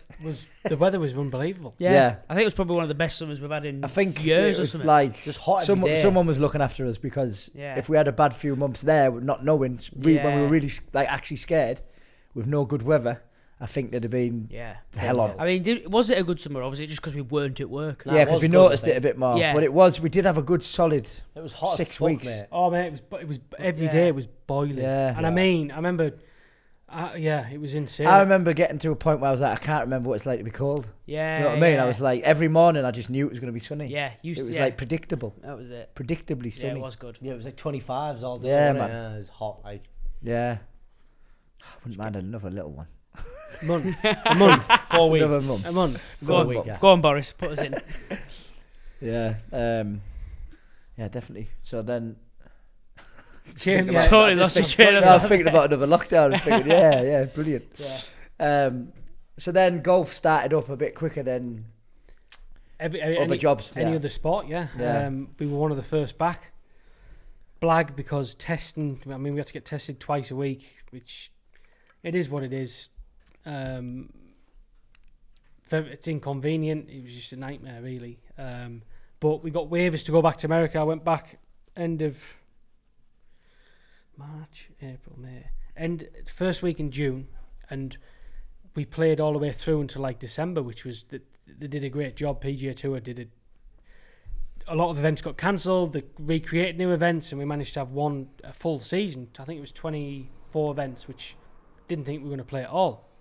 But then what they decided to do was there was no graduating class from 2020, so it was almost like in football terms, 2 Premier League seasons in one. So it'll have been like just running straight through, or running. No, like, running straight through. Right. There was a break from like December. We didn't restart till March next year, which got us into 2021. And then obviously COVID, they started learning more about this crazy COVID situation. And they just had to manage it the best they could. Yeah. So I did pretty good in 2020. If there was a graduating class in 2020, in that last event, I would have graduated to the PGA Tour. Right. But in my head, everyone was coming up saying, "What do you think?" I'm like, "Well, I don't think anything because there's no graduation. We have to play another 23 events, so I'm in a good position, but I'm not moving. I'm calm. Yeah, I'm calm, and we move. I'm going. Yeah, I'm going. I have to wait till next year, and this is the current year we're in, and I feel as though I've been playing decent golf for 2 years now, 3 years. Well, for a while. Yeah. But it's like I've said this before. There's always been a near miss, or there's just pieces of the puzzle still missing, and everything hasn't clicked at the same time. 1 week I might not putt good, 1 week I might not drive good, and just the same problems that the everyday golfer has. You know what I mean? Because we all have them. Yeah. Even the best in the world have them. But I've just managed it. You know what I mean? With you as well, there's been a few iffy last rounds, hasn't there? Yeah. And you probably have you ever worked out like your average scoring on your last round, and then just because I'm trying too hard. Yeah. Simple as that. Just getting ahead of yourself a tiny bit on the last round. Massively. Because if you look at when you've made your moves, you've blasted the last round, haven't you? And that's you're not a different person. You're not a different. You're the same player. It's a mindset thing. I think I've kind of figured that one out. And I still have the same issues now to this, not issues, but it happened in these last 3 big events that I played. I went over, started off well and got to the 3rd round and I was like, come on. Right. 4th round, come on, like, this is a good chance here. I'm out there and it's probably the most frustrated you'll see me on a golf course. I don't show it, but inside I'm like angry at myself. I'm like, what? Come on, like pushing too hard. Instead of just that calm and I come off and I'm like, what are you doing? Like, why? Yeah. You go out and play with your friends, you have 8, 9, 10 birdies, and what are you trying for? Wow. It's because of the end result. Yeah. You know what I mean? And it's a hard thing to get your head round. I'll happily admit that. But the second event of these finals, we've missed quite a bit, but I was in the same position again. Good first 2 rounds. Saturday I felt as I was trying too hard again, and this time I managed to get it round in a reasonable score under par, shot 1 under, but I came back off that Saturday and I was like, right, you're still in the exact same position you was today on the leaderboard. Tomorrow go and play with your mates. Yeah. Forget all these divs, because they are divs. Yeah. They are. They're absolute divs. They don't matter, do they? No. All I can do is control me, how I'm feeling, how I'm playing, and just try and stay on that calm level. So I went out the next day. I was like, I'm playing at Wynyard with the lads. Go and have 9 birdies, because the 9 birdies will solve that problem. Yeah. And I think I had 7. Yeah. Shot 500 and got where I am. Yeah, and I remember you saying you said that you got through it by just saying, repeating in your head, you just play with your mates. Yep. And I think that's like, I mean, it goes back to anyone in any profession. I think just being involved in the moment of what you're doing. Don't think about end results. Like, you have to be fully involved. It's in like what you're anything, doing. though, isn't it? Like pressure. The more pressure you put on yourself, and the more pressure there is. I used to be so bad for it in golf. Like, I used to literally be ringing my dad. In my head, I was ringing my dad after saying I've shot 2 under. Yeah. And then, but at that time, I'm 2 under on hole 14. I come in 5 over. My head's gone. I'm not even on the golf course anymore. Yeah. My head's in the car park. Stay in the present, yeah. Yeah. It's massive. It is massive, especially in golf, because fucking hell, a round of golf is like life. You go through so much, especially me. Man. My head falls off on it. Fuck golf anyway. It's fucking Get me hard in the work. gym. It's hard work. Shit game, innit? Yeah. But yeah, you've skipped forward a little bit there. Where were we? Just after lockdown, or after the end of 2020, start of 2021. Is that right? Yep. Keep thinking, yeah, we're well into 21 now, aren't we? We're nearly the end of it, I mate. just went, no, but to be fair, we didn't touch on it really. Yeah. So back out to America, March 2021. And obviously I was in a good position on the money list, so I was like, people around me, close to me, my coach, my trainer, mum, dad, Ashley, I was like, I'm going to get this PGA Tour card. I have this, something in my head. Some of it was just, I had this belief, you know what I mean? But it was like a belief where I'll say it, but I wouldn't want to brag about it almost. I'd just be like, I'm doing this. Like, I'm ready to rock. And you're playing these events back-to-back weeks, and it's not materialising. You're not getting the results you want. So it's like, that makes you question that belief. You know what I mean? But I always had this feeling that it'll be fine. Yeah. I've believed probably the last few years in your constant development, like you haven't plateaued once. Even though some of it's been minor improvements, you've continuously got better and better. And then this year, you've been incredible, to be fair. I mean, a few bloopers on the last rounds, but you 15, 20s, 25 unders. Yeah, do you know what I mean? Yeah, Let's put that in perspective for a second. Yeah. Do you know what I mean? You're shooting over 20 under on a hard course. Courses that lads that play locally wouldn't be able to play on. Yeah. And then you're going out, and that's the standard that you're playing on, and this is the championship. Yeah. So this standard is going to take you on to PGA Tour, and I don't think it's going to be that overwhelming for you because it's you're going miles under par anyway. Hopefully not. I feel as though that when I look back, 3 years in China, 3 years on the Corn Ferry. So I've served my time, you know what I mean? I've got to a place where I want to be, but I've put that time in. And hopefully, touch wood, it doesn't take 3 years to win a PGA Tour event. Yeah. And I have this... Just do it somewhere a bit more accessible than Pebble Beach, please. Okay. Somewhere direct flights. Yeah, direct flight would be ideal. Yeah. Manchester. Yeah. Not Gatwick. Newcastle. Not Gatwick. Not going that far. You'd have to, man. I'll go anywhere. But yeah, hopefully I can kick on. But I think there's a lot of things in my life that have got me to this point, you know what I mean? I've grown up I'd matured a little bit.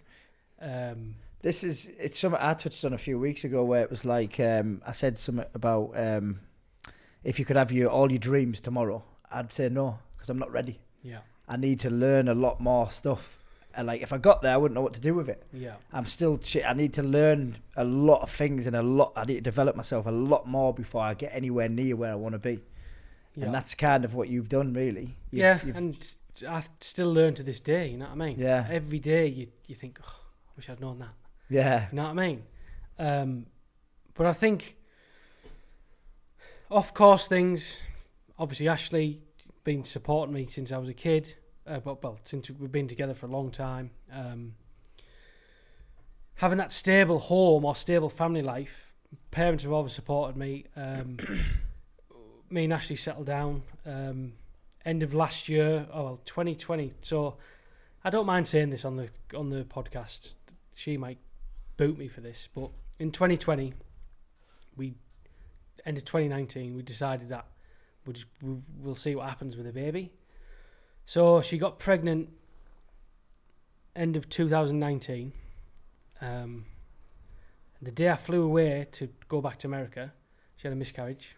So 10, 11 weeks, which awful, but I don't mind saying it. And it's like that same thing again, emotional hit, like a punch in the stomach. But I was like, obviously for her it's worse because it's in her body. But I was like, we'll be fine. We'll keep digging away. You know what I mean? So sorry about that, by the way, as well. I know we went through it together a bit back when it happened in that anyway. But it is what it is. I mean, it's just part of life. So I'm trying to think. Yeah. So that was, So 2020. This is when COVID hit. So that was January 2020. Came back. We managed to get everything squared away. And we said we're going to go again. So lockdown. Now what else to do? You know what I mean? Yeah, we're live. Getting flat out. Yeah, we're live. He went full pervert there. Yeah. Yeah, we're live. So the snozzers kicked in there. So what's it called? Live. Snooze. I haven't got one That's in what there. you do in the morning. I haven't even got one in. But obviously being home, and she managed to fall pregnant again. And this time we didn't tell anybody. Just kept it under wraps because I was like, I don't want that disappointment of. I think we told my mum and dad, her mum and dad. I might even have told close friends at the time, the first one. So I was like, I'm not telling anyone, I'm not jinxing it. And and the first one, I got really emotional when we found out. Like, I was crying my eyes out, like blubbering like a little mess. Like, I was just buzzing. Second one, when she found out, I was just stone cold. I was like, yeah, it sounds like great, we're pregnant, but I'm not getting excited until I know that baby's fine. You know what I mean? So I was flying a week before she had a 12-week scan. So I said, I'll pay for a scan and we'll go and get an early scan. This is like 11 weeks. So I was like, I'll pay for a scan just to make sure everyone's all right. We went. Worst experience of my life. Awful. Hated it. Paid for a scan at the place in Darlington. Went in and I just had this weird feeling. I was like, something's not right. I don't know. Maybe a sixth sense. Who knows? And went in the room, and obviously we've had the one 6 months earlier. So I was like, and I just had this like cold feeling in my body. It was weird. It was awful. And went in, and ladies got the ultrasound on her belly. Found the sac, but the sac was empty. There's nothing in there. So it was literally a fake pregnancy almost. So another kick in the nuts. You're like, fucking hell, what's going on? And then you start questioning yourself, like, am I infertile? Is she infertile? Like, what is happening? So obviously, I flew the next day to America. Yeah, so you're trying to. Second miscarriage. 2 days. First one was a day before I flew. Second one was a day before I flew. So like, she's a rock. She's strong as an ox. You know what I mean? Like, for her to go through that when I'm not there, it's awful. But I said, look, Ash. I said, we will get there. You know what I mean? We'll figure it out. We'll sort it. And she's another like absorber, Ash, and she just Yes. takes it, shots it. yeah. She's a bit of a. She's a beast. I mean, she is. She's a rock. She is a rock. She's a darling. Yeah. Emotional. No, she is. She's an absolute trooper. And you did it together, and obviously you're trying to do that while both of you are trying to start a career, basically. Yeah, and she's well older. She's doing that. She's building a Pilates studio and quit a job and started a brand new business. Yeah, so you've got two self-employed people trying gamblers. Yeah, exactly. And that's what, at the end of the day, anyone who decides to run their own business, that they're taking a gamble. Yeah. But we got there in the end, you know what I mean? We kept going, and trying to think when the most recent happened. So I finished my season 2020, like I said, when COVID, so it was end of 2020, and I said, we just got to keep going. I think if there'd been a third one, we'd have had to seek some more advice, because 3 in a row is very unlucky, but it happens to people, you know what I mean? so she fell pregnant again. So she's technically been pregnant for 2 years almost. You know what I mean? Right. Yeah. On and off, but she fell pregnant in November, and this one I was like, I'm waiting until everything is set in stone. I wait until I like, see it. Yeah. Yeah. So kept it a massive secret. Not secret, but just kept it to ourselves. And yeah, so I've been playing this whole season while she's been pregnant, which again has its challenges. I think she's so understanding and just gets on with life, Ashley, that it allows me to go and do my job. And yeah, we've just had a beautiful baby daughter about 3 weeks ago yesterday. How are you doing? Crazy. Congratulations. Congratulations, mate. Congratulations. The little dot. She's a little dot. She's crazy. Little Sophia. I went round the other night and had a hold, and it's she's mental, isn't she? That's all he keeps saying, is she's mental. Mental. And I was holding her there and I was like, this is mental. It is. She's about this big. The thing is, for me, being a golfer, I've been away for the whole pregnancy almost. I've been back for a couple of weeks here, a couple of weeks there, but Ashley's pretty much dealt with her pregnancy on her own, and she's done unbelievable. But it never felt real until I seen that baby. Yeah.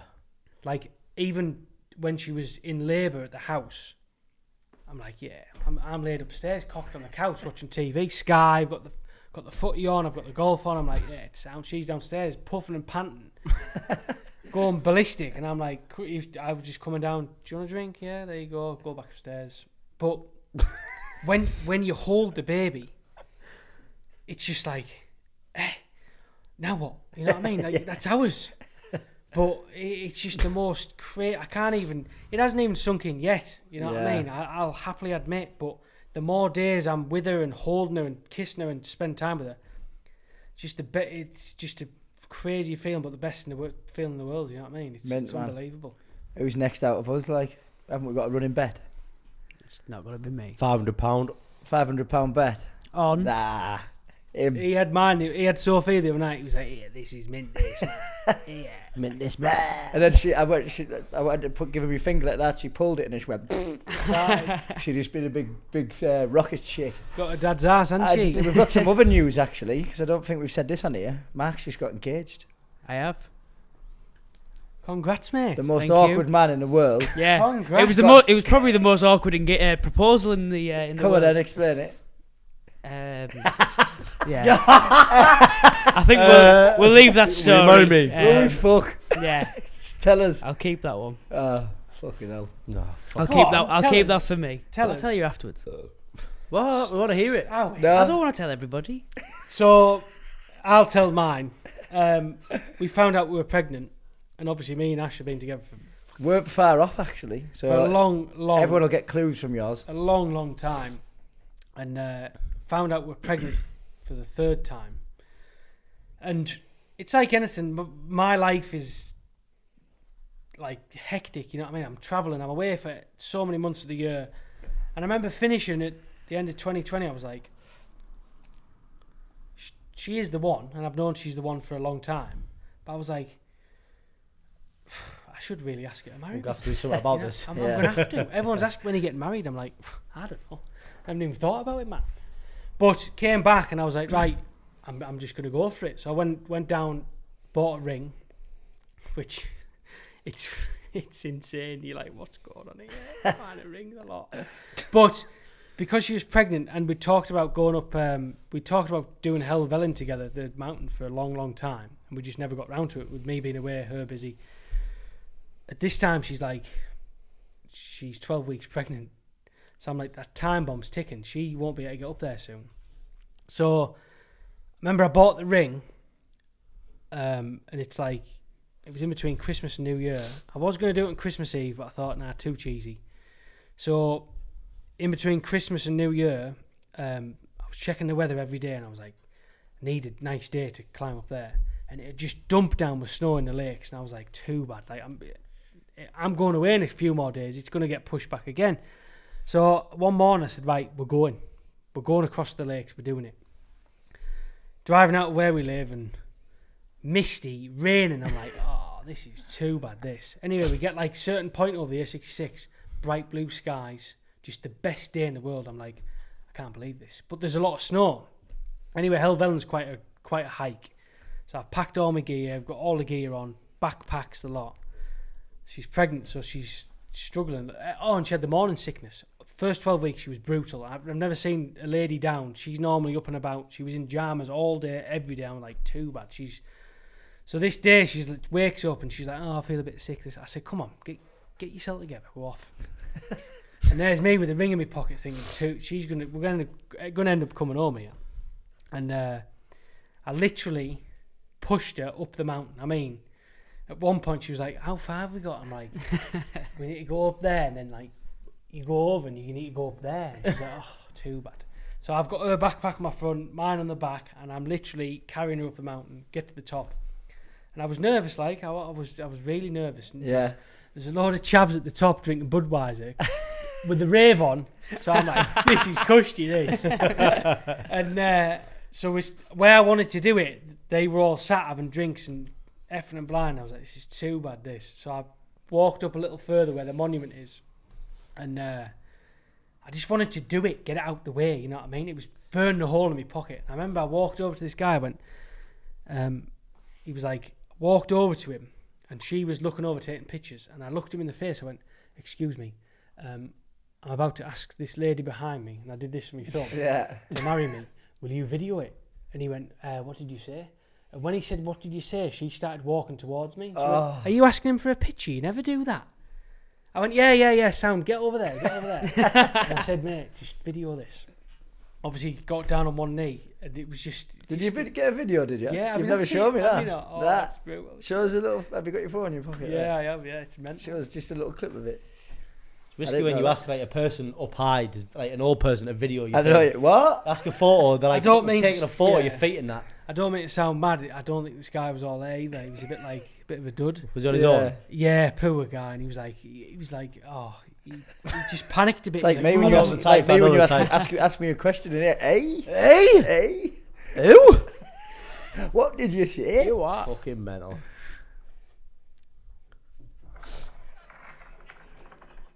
Oh, sounds windy. Oh, it's a good day. What a scene! What a scene! Brilliant that. He's even got the viewing for you. Hey, I dropped the ring as well. It's a good Did video. you? Dropped the ring in the snow. Mate, it was freezing, man. Honestly, hands were freezing. It's a good video. That's like when I went up Glencaffrey. It was like everyone's like, "Oh, this walking stuff's meant to go to the top of there." Yeah, there's the ring drop there. It's like it's Arctic. Watch. Oh, Ring flying out the box. lost that. Yeah, crazy. But yeah, and I attribute a lot of the success I've had over the last year and a bit to just being settled off the golf course, you know what I mean? Like, Yeah, we've talked about that. Yeah, making a good nest, isn't it? Yeah, and it's important. Yeah, I mean, what a year you've had. It's absolutely... A few things have happened, haven't there? A lot's happened. Yeah. Getting engaged, pregnant, having a baby, and then all of a sudden, bang, PGA Tour card. It's like... Dream achieved. Yeah, and the whole situation with the PGA Tour card, the travel and all that, I don't know if you want to get into that. Will I? Yeah. Yeah.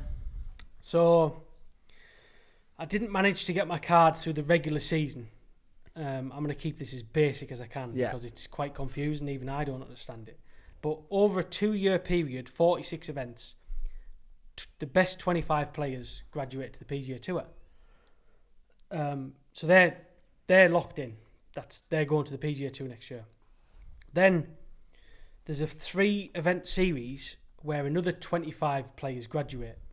So I missed the cut in the last event of the last event. Ashley was due on Friday the 13th of August, and we ran the gauntlet up until that point where I was supposed to come home the week before, but I came 5th, which bumped me up the money list. My flight got delayed from Salt Lake City to JFK, which meant I'd missed my connection. So she thought I was coming home. She was asleep, I've woke up, obviously American time, behind. She's like, where are you at? Are you in London? I'm like, no, I'm still in Salt Lake City, darling. She's like, all right, why? I said, flight got delayed. She was like, right. I said, I'm playing next week. I have to. And she wasn't, I mean, not happy, but she was a bit disappointed because she expected me to come home and all that fun stuff. So I played one more week, missed the cut. Due date, Friday the 13th. I missed the cut on Friday the 13th. So I was like, I'm going to have to go home now. So I packed all my stuff up, packed the car up just in case I did miss the cut. So I was almost setting myself up for failure, really. Yeah. Because you shouldn't do that as a golfer, you know what I mean? And I did. So I missed the cut, finished. The guy I was rooming with and sharing the car with was behind me. He was doing really well. He signed his scorecard. I hadn't even showered, bit of deodorant, bit of aftershave, changed, clubs in. I said, get in the car, we're off. Bolted to the airport, made the first flight by like 15 minutes. Sweating because I had to carry my gear, like running, sprinting through the airport like a big idiot. The mum was like, you all right? I'm like, I've made the flight, so I'm good now, but awful. Anyway, I got home. So the next event starts on Thursday. I get home Saturday evening, but I wanted to get back for them final 3 events, so I had the best chance to get another one of them 25 cards from 3 events. So I arrived Saturday night, chill out with her, and I was like, Ash, fingers crossed, but this baby needs to come but at least before Wednesday, otherwise I can't make that tea time on Thursday. She was like, yeah, calm down, stop putting pressure on me. And I'm thinking, get it out, yeah. Hurry up. Anyway, long story short, Sunday morning comes, we wake up and she's like, I think it's starting. The contractions are very mild, but it's a different feeling. So I was like that then. It's kind of like, get it up, cushy. This is unbelievable. And so the labour started. We went to my mum and dad's for dinner, and they were happening more and more often, but getting stronger and stronger. By Sunday night, I had to call a midwife. I was like, we think it's happening. So she came over. Long story short with the labour, she was in labour for a long close to 24 hours, which is very uncomfortable. It's awful because you can't do anything other than feed her whatever she wants, but she doesn't want anything to do with you, you know what I mean? Because the pain is excruciating. So Monday night, finally, the baby was in the world. So I was like, right, I can make it to this first event. So Monday night, I got home at like midnight, and because she was in hospital, they wanted to stay in like 3 or 4 days because of the birth she had. But she was up she got up and went to the bathroom pretty much straight away, which is a positive sign. And she told the midwives and the nurses that I was going away, I needed to get away. Would she be able to go home? So Tuesday night comes, I pick them up from the hospital, take them home, and obviously you've got this new baby, you're like, what now? What do we do? You know what I mean? I'm like, what do I do here? So I'd booked my train, 5 a.m. Wednesday morning. Yeah, 5 a.m. Wednesday morning for a 2 in the afternoon flight from Heathrow to LAX, which is a long journey. It's the furthest part of America away. And I managed to get into the place I was staying. It's called Boise, which is like a university town. I managed to get there Thursday morning, 2 a.m. and I was teeing off at 12:40. So obviously no sleep, new baby. I've just left her with the baby at home. So my mind's just gone. I'm like, what am I doing? But I had to do it, you know what I mean? I had no other choice, really. You're securing that baby's future. Well, kind of, yeah. And I thought, just timing's kind of worked out. It's like someone held me and said, this is it, you're ready. And got there. I remember waking up, so I got in at 2, woke up at 6, so I had 4 hours sleep. And I felt brand new. I was like, cushy, I'm going to the course. Went to the course, practiced all morning, right? Just because I'd done nothing when I was at home for them 4 days. So I felt like I was panic practicing, just to try and get ready. No practice round, nothing. Met the caddy straight out and managed to have a pretty decent week. Like when I was talking before, I was in a great position through 3 rounds. I was ready to secure that PGA Tour card. Had a shitty final round because I was trying my nuts off. Ended up not being able to secure it that week, but in a good position for the next 2. And I came away from that first week thinking, you're a tit. You're like, you've spoilt today, you know what I mean? You could have really sorted that out. But I was fine. The opposite emotion was, well, at least you've got some points on that board for them 3 events. Just go and do it next week. I went into next week thinking, yeah, it'll be sound. And it happened, you know what I mean? And I think it's all like, just emotionally, I managed to get myself at a level where I was like, yeah, the baby's fit and healthy. Ashley's fit and healthy. I've had to move around the world, and I just felt calm, you know what I mean? I felt like it was going to happen, and it did. It's strange how things work out. Yeah, it's mental that. You know what I mean? So everything's just fit together, innit? Yeah. So it's meant to happen. Yeah. All at once. And I don't know if it's... who knows?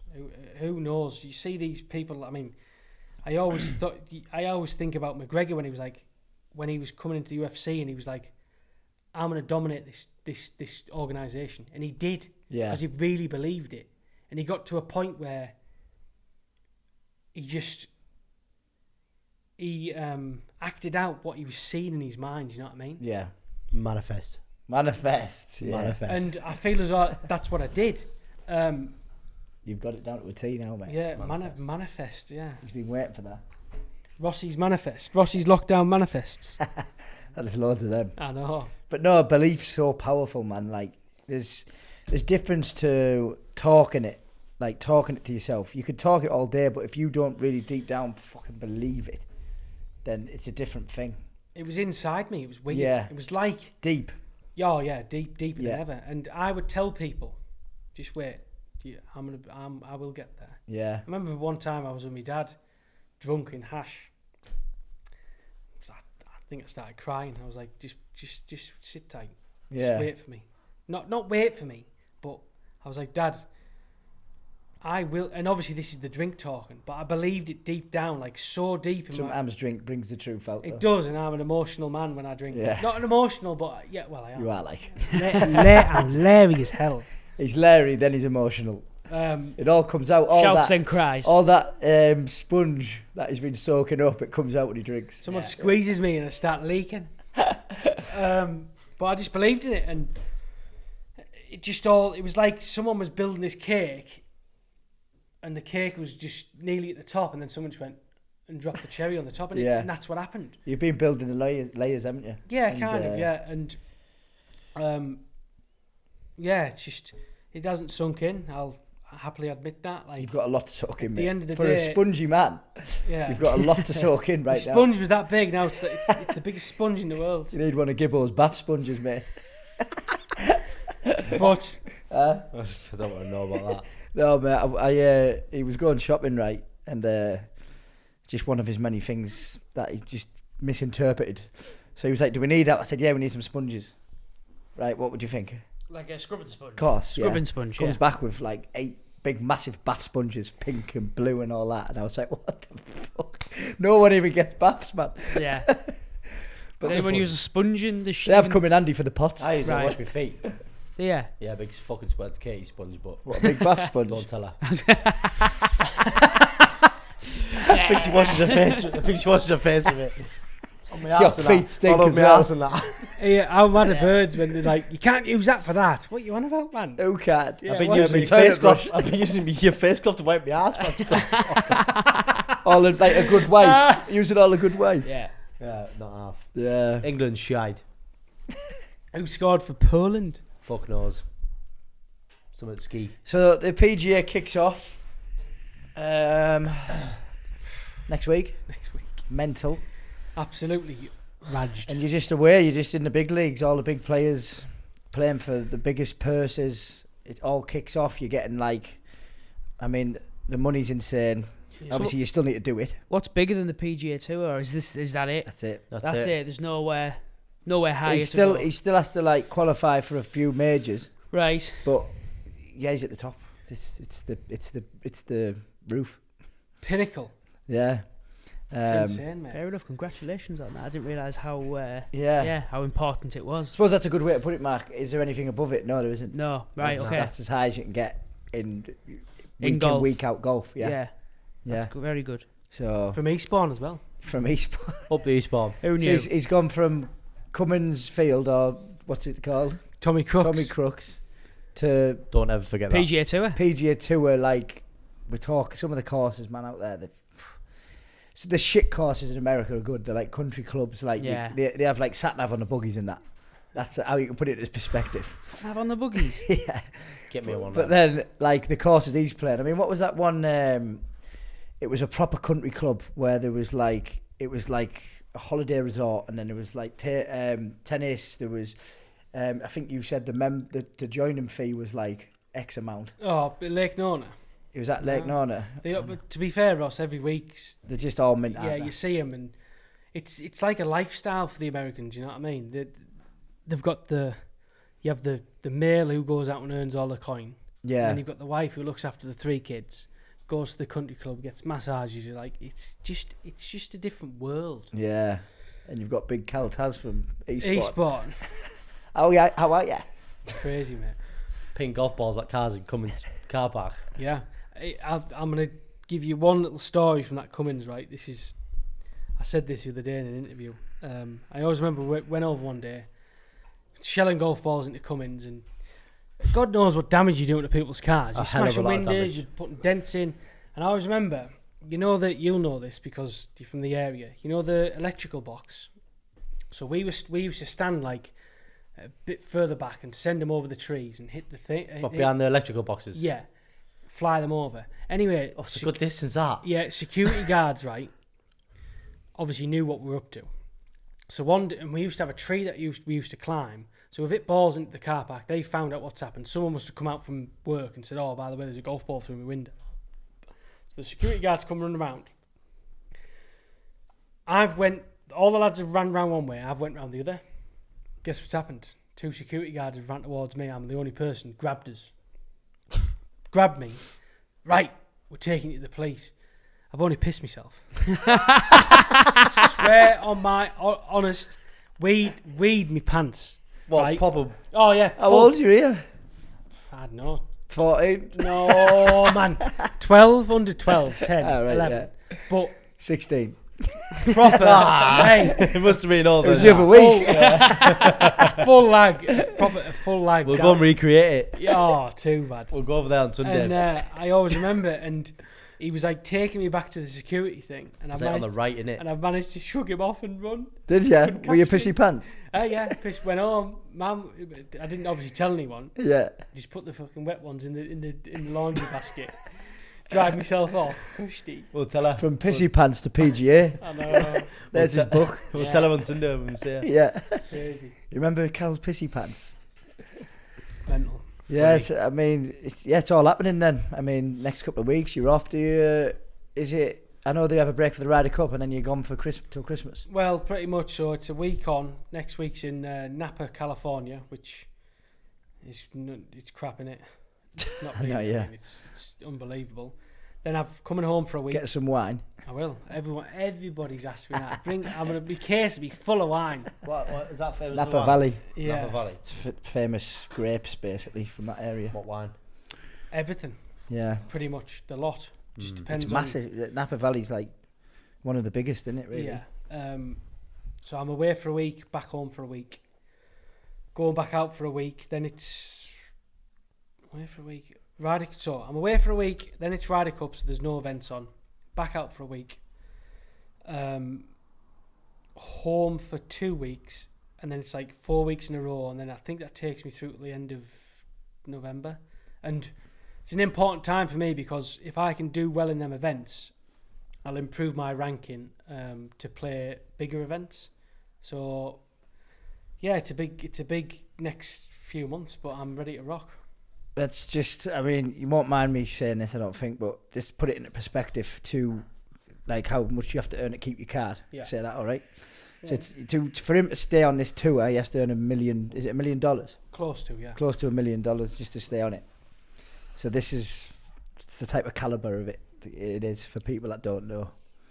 But yeah, it's the big leagues. It's a lot of dollars. And it's a fucking amazing achievement, mate. Thank you. It's insane. Very well done. Couldn't be more proud of you.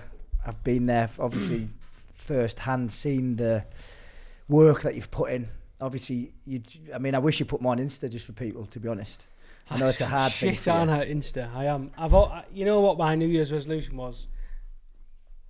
Get good on Instagram. But Yeah. I feel like, and I've told you this before, and I feel like I'm not rubbing it in people's faces, but some of the places we go and our houses are staying, and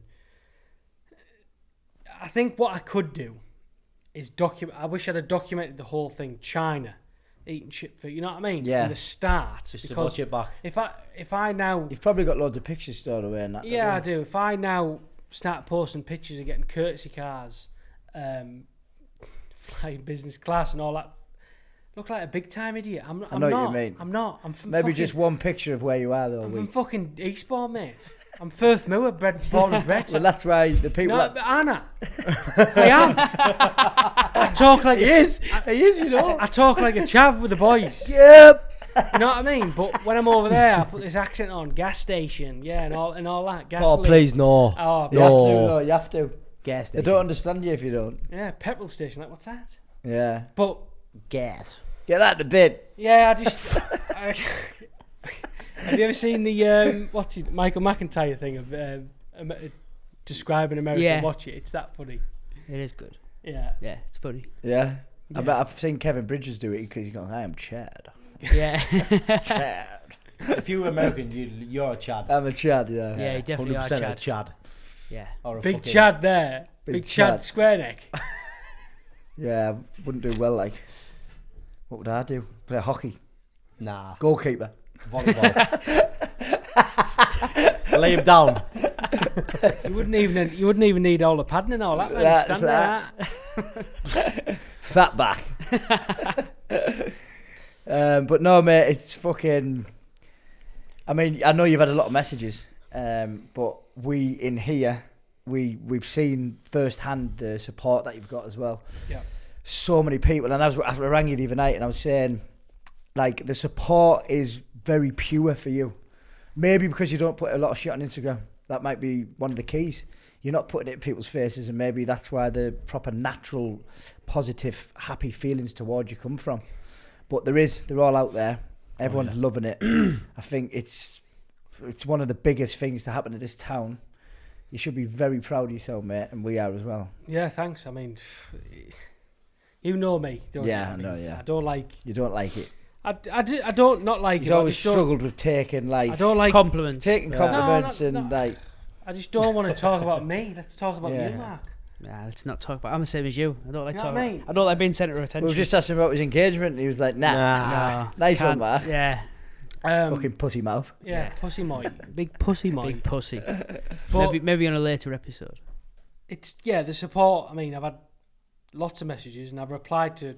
I would like to say every single one. You know what I mean? There Yeah. might be just a thanks, but I appreciate people reaching out to me and saying, "Oh, you've done great," and I know, yeah, it's nice, but it's weird. It's not success, but think. Obviously, I've got goals in life. I wanted to get to the PGA Tour.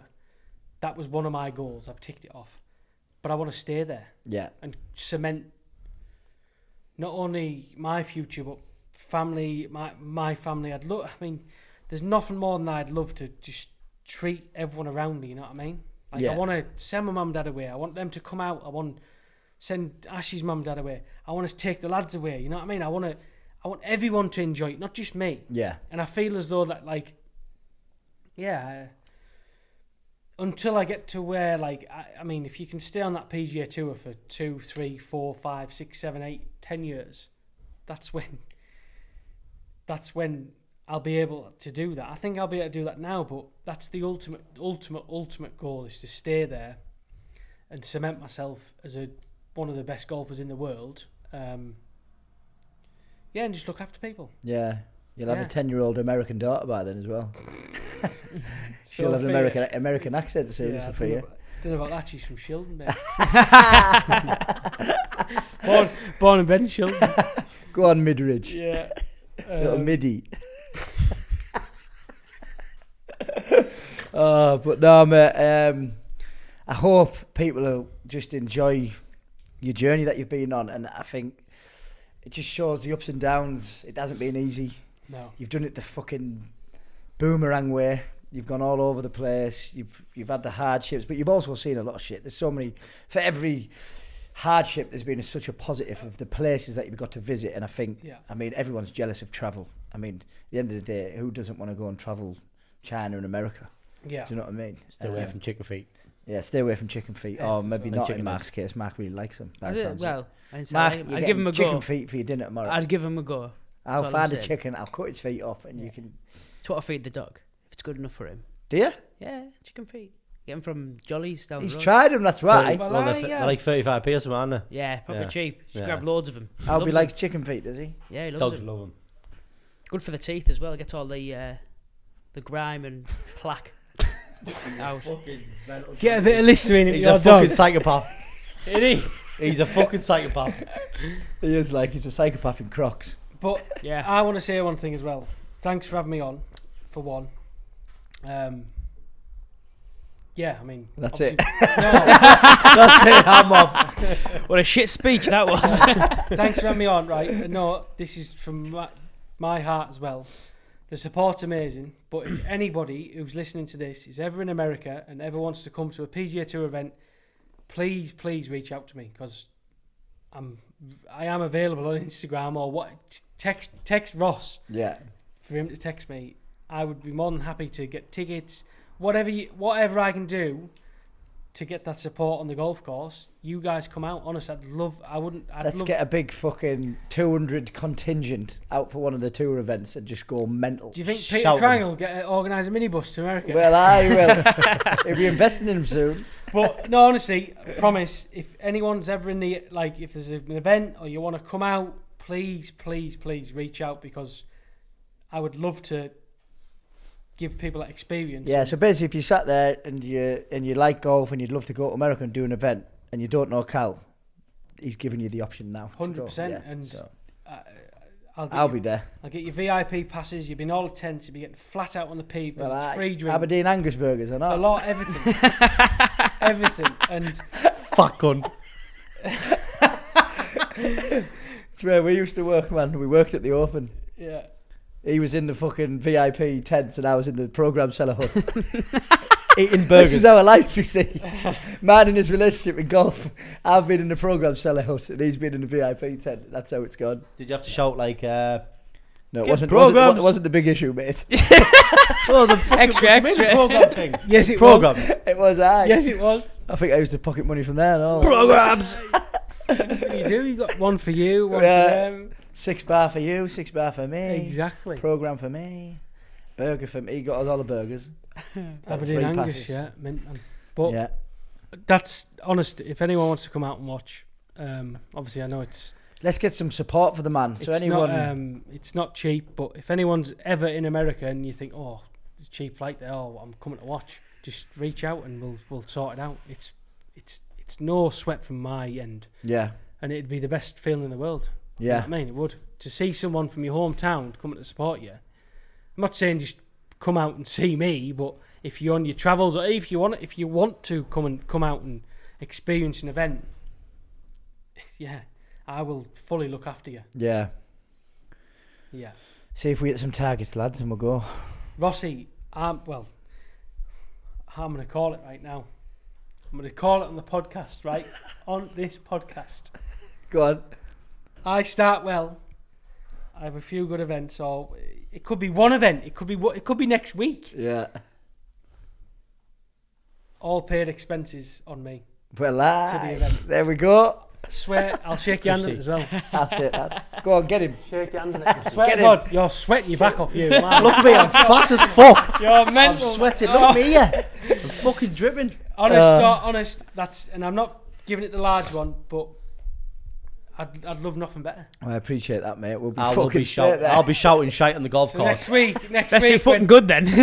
next week when It's Vegas in a couple of weeks, isn't it? it is Up the moor. Shriners, but If I ever, honest, I swear on my life, I'll do that. There'll be nothing I'd love wrong. to get us out there anyway. You just need With to our think plan. now when you're on that course. Just think you're on Tommy Cook's field, pinging balls at Cummins. Pissing Fucking. myself. Pissing Yeah. myself behind the. You just need to think now when you're struggling. I know. Just think about Tommy Crooks and But Jay, at the end of the day, that's like we were saying before. Trying too hard. yeah. It's all about like rationalise the full situation and be like, it's just golf. There's a golf ball. There's a hole. Get it in there. Yeah. Simple as that. Forget about all the divs shouting your name or whatever's going to be. Just play golf, and that's my two of my. I haven't set goals yet, but in this next week I will. But two of my main goals is go out and play golf and enjoy it while I'm doing it. You know what I mean? Like really relish that. Yeah. Be present and enjoy it every bit of it. just love the journey, and I have loved the journey, but this next level is.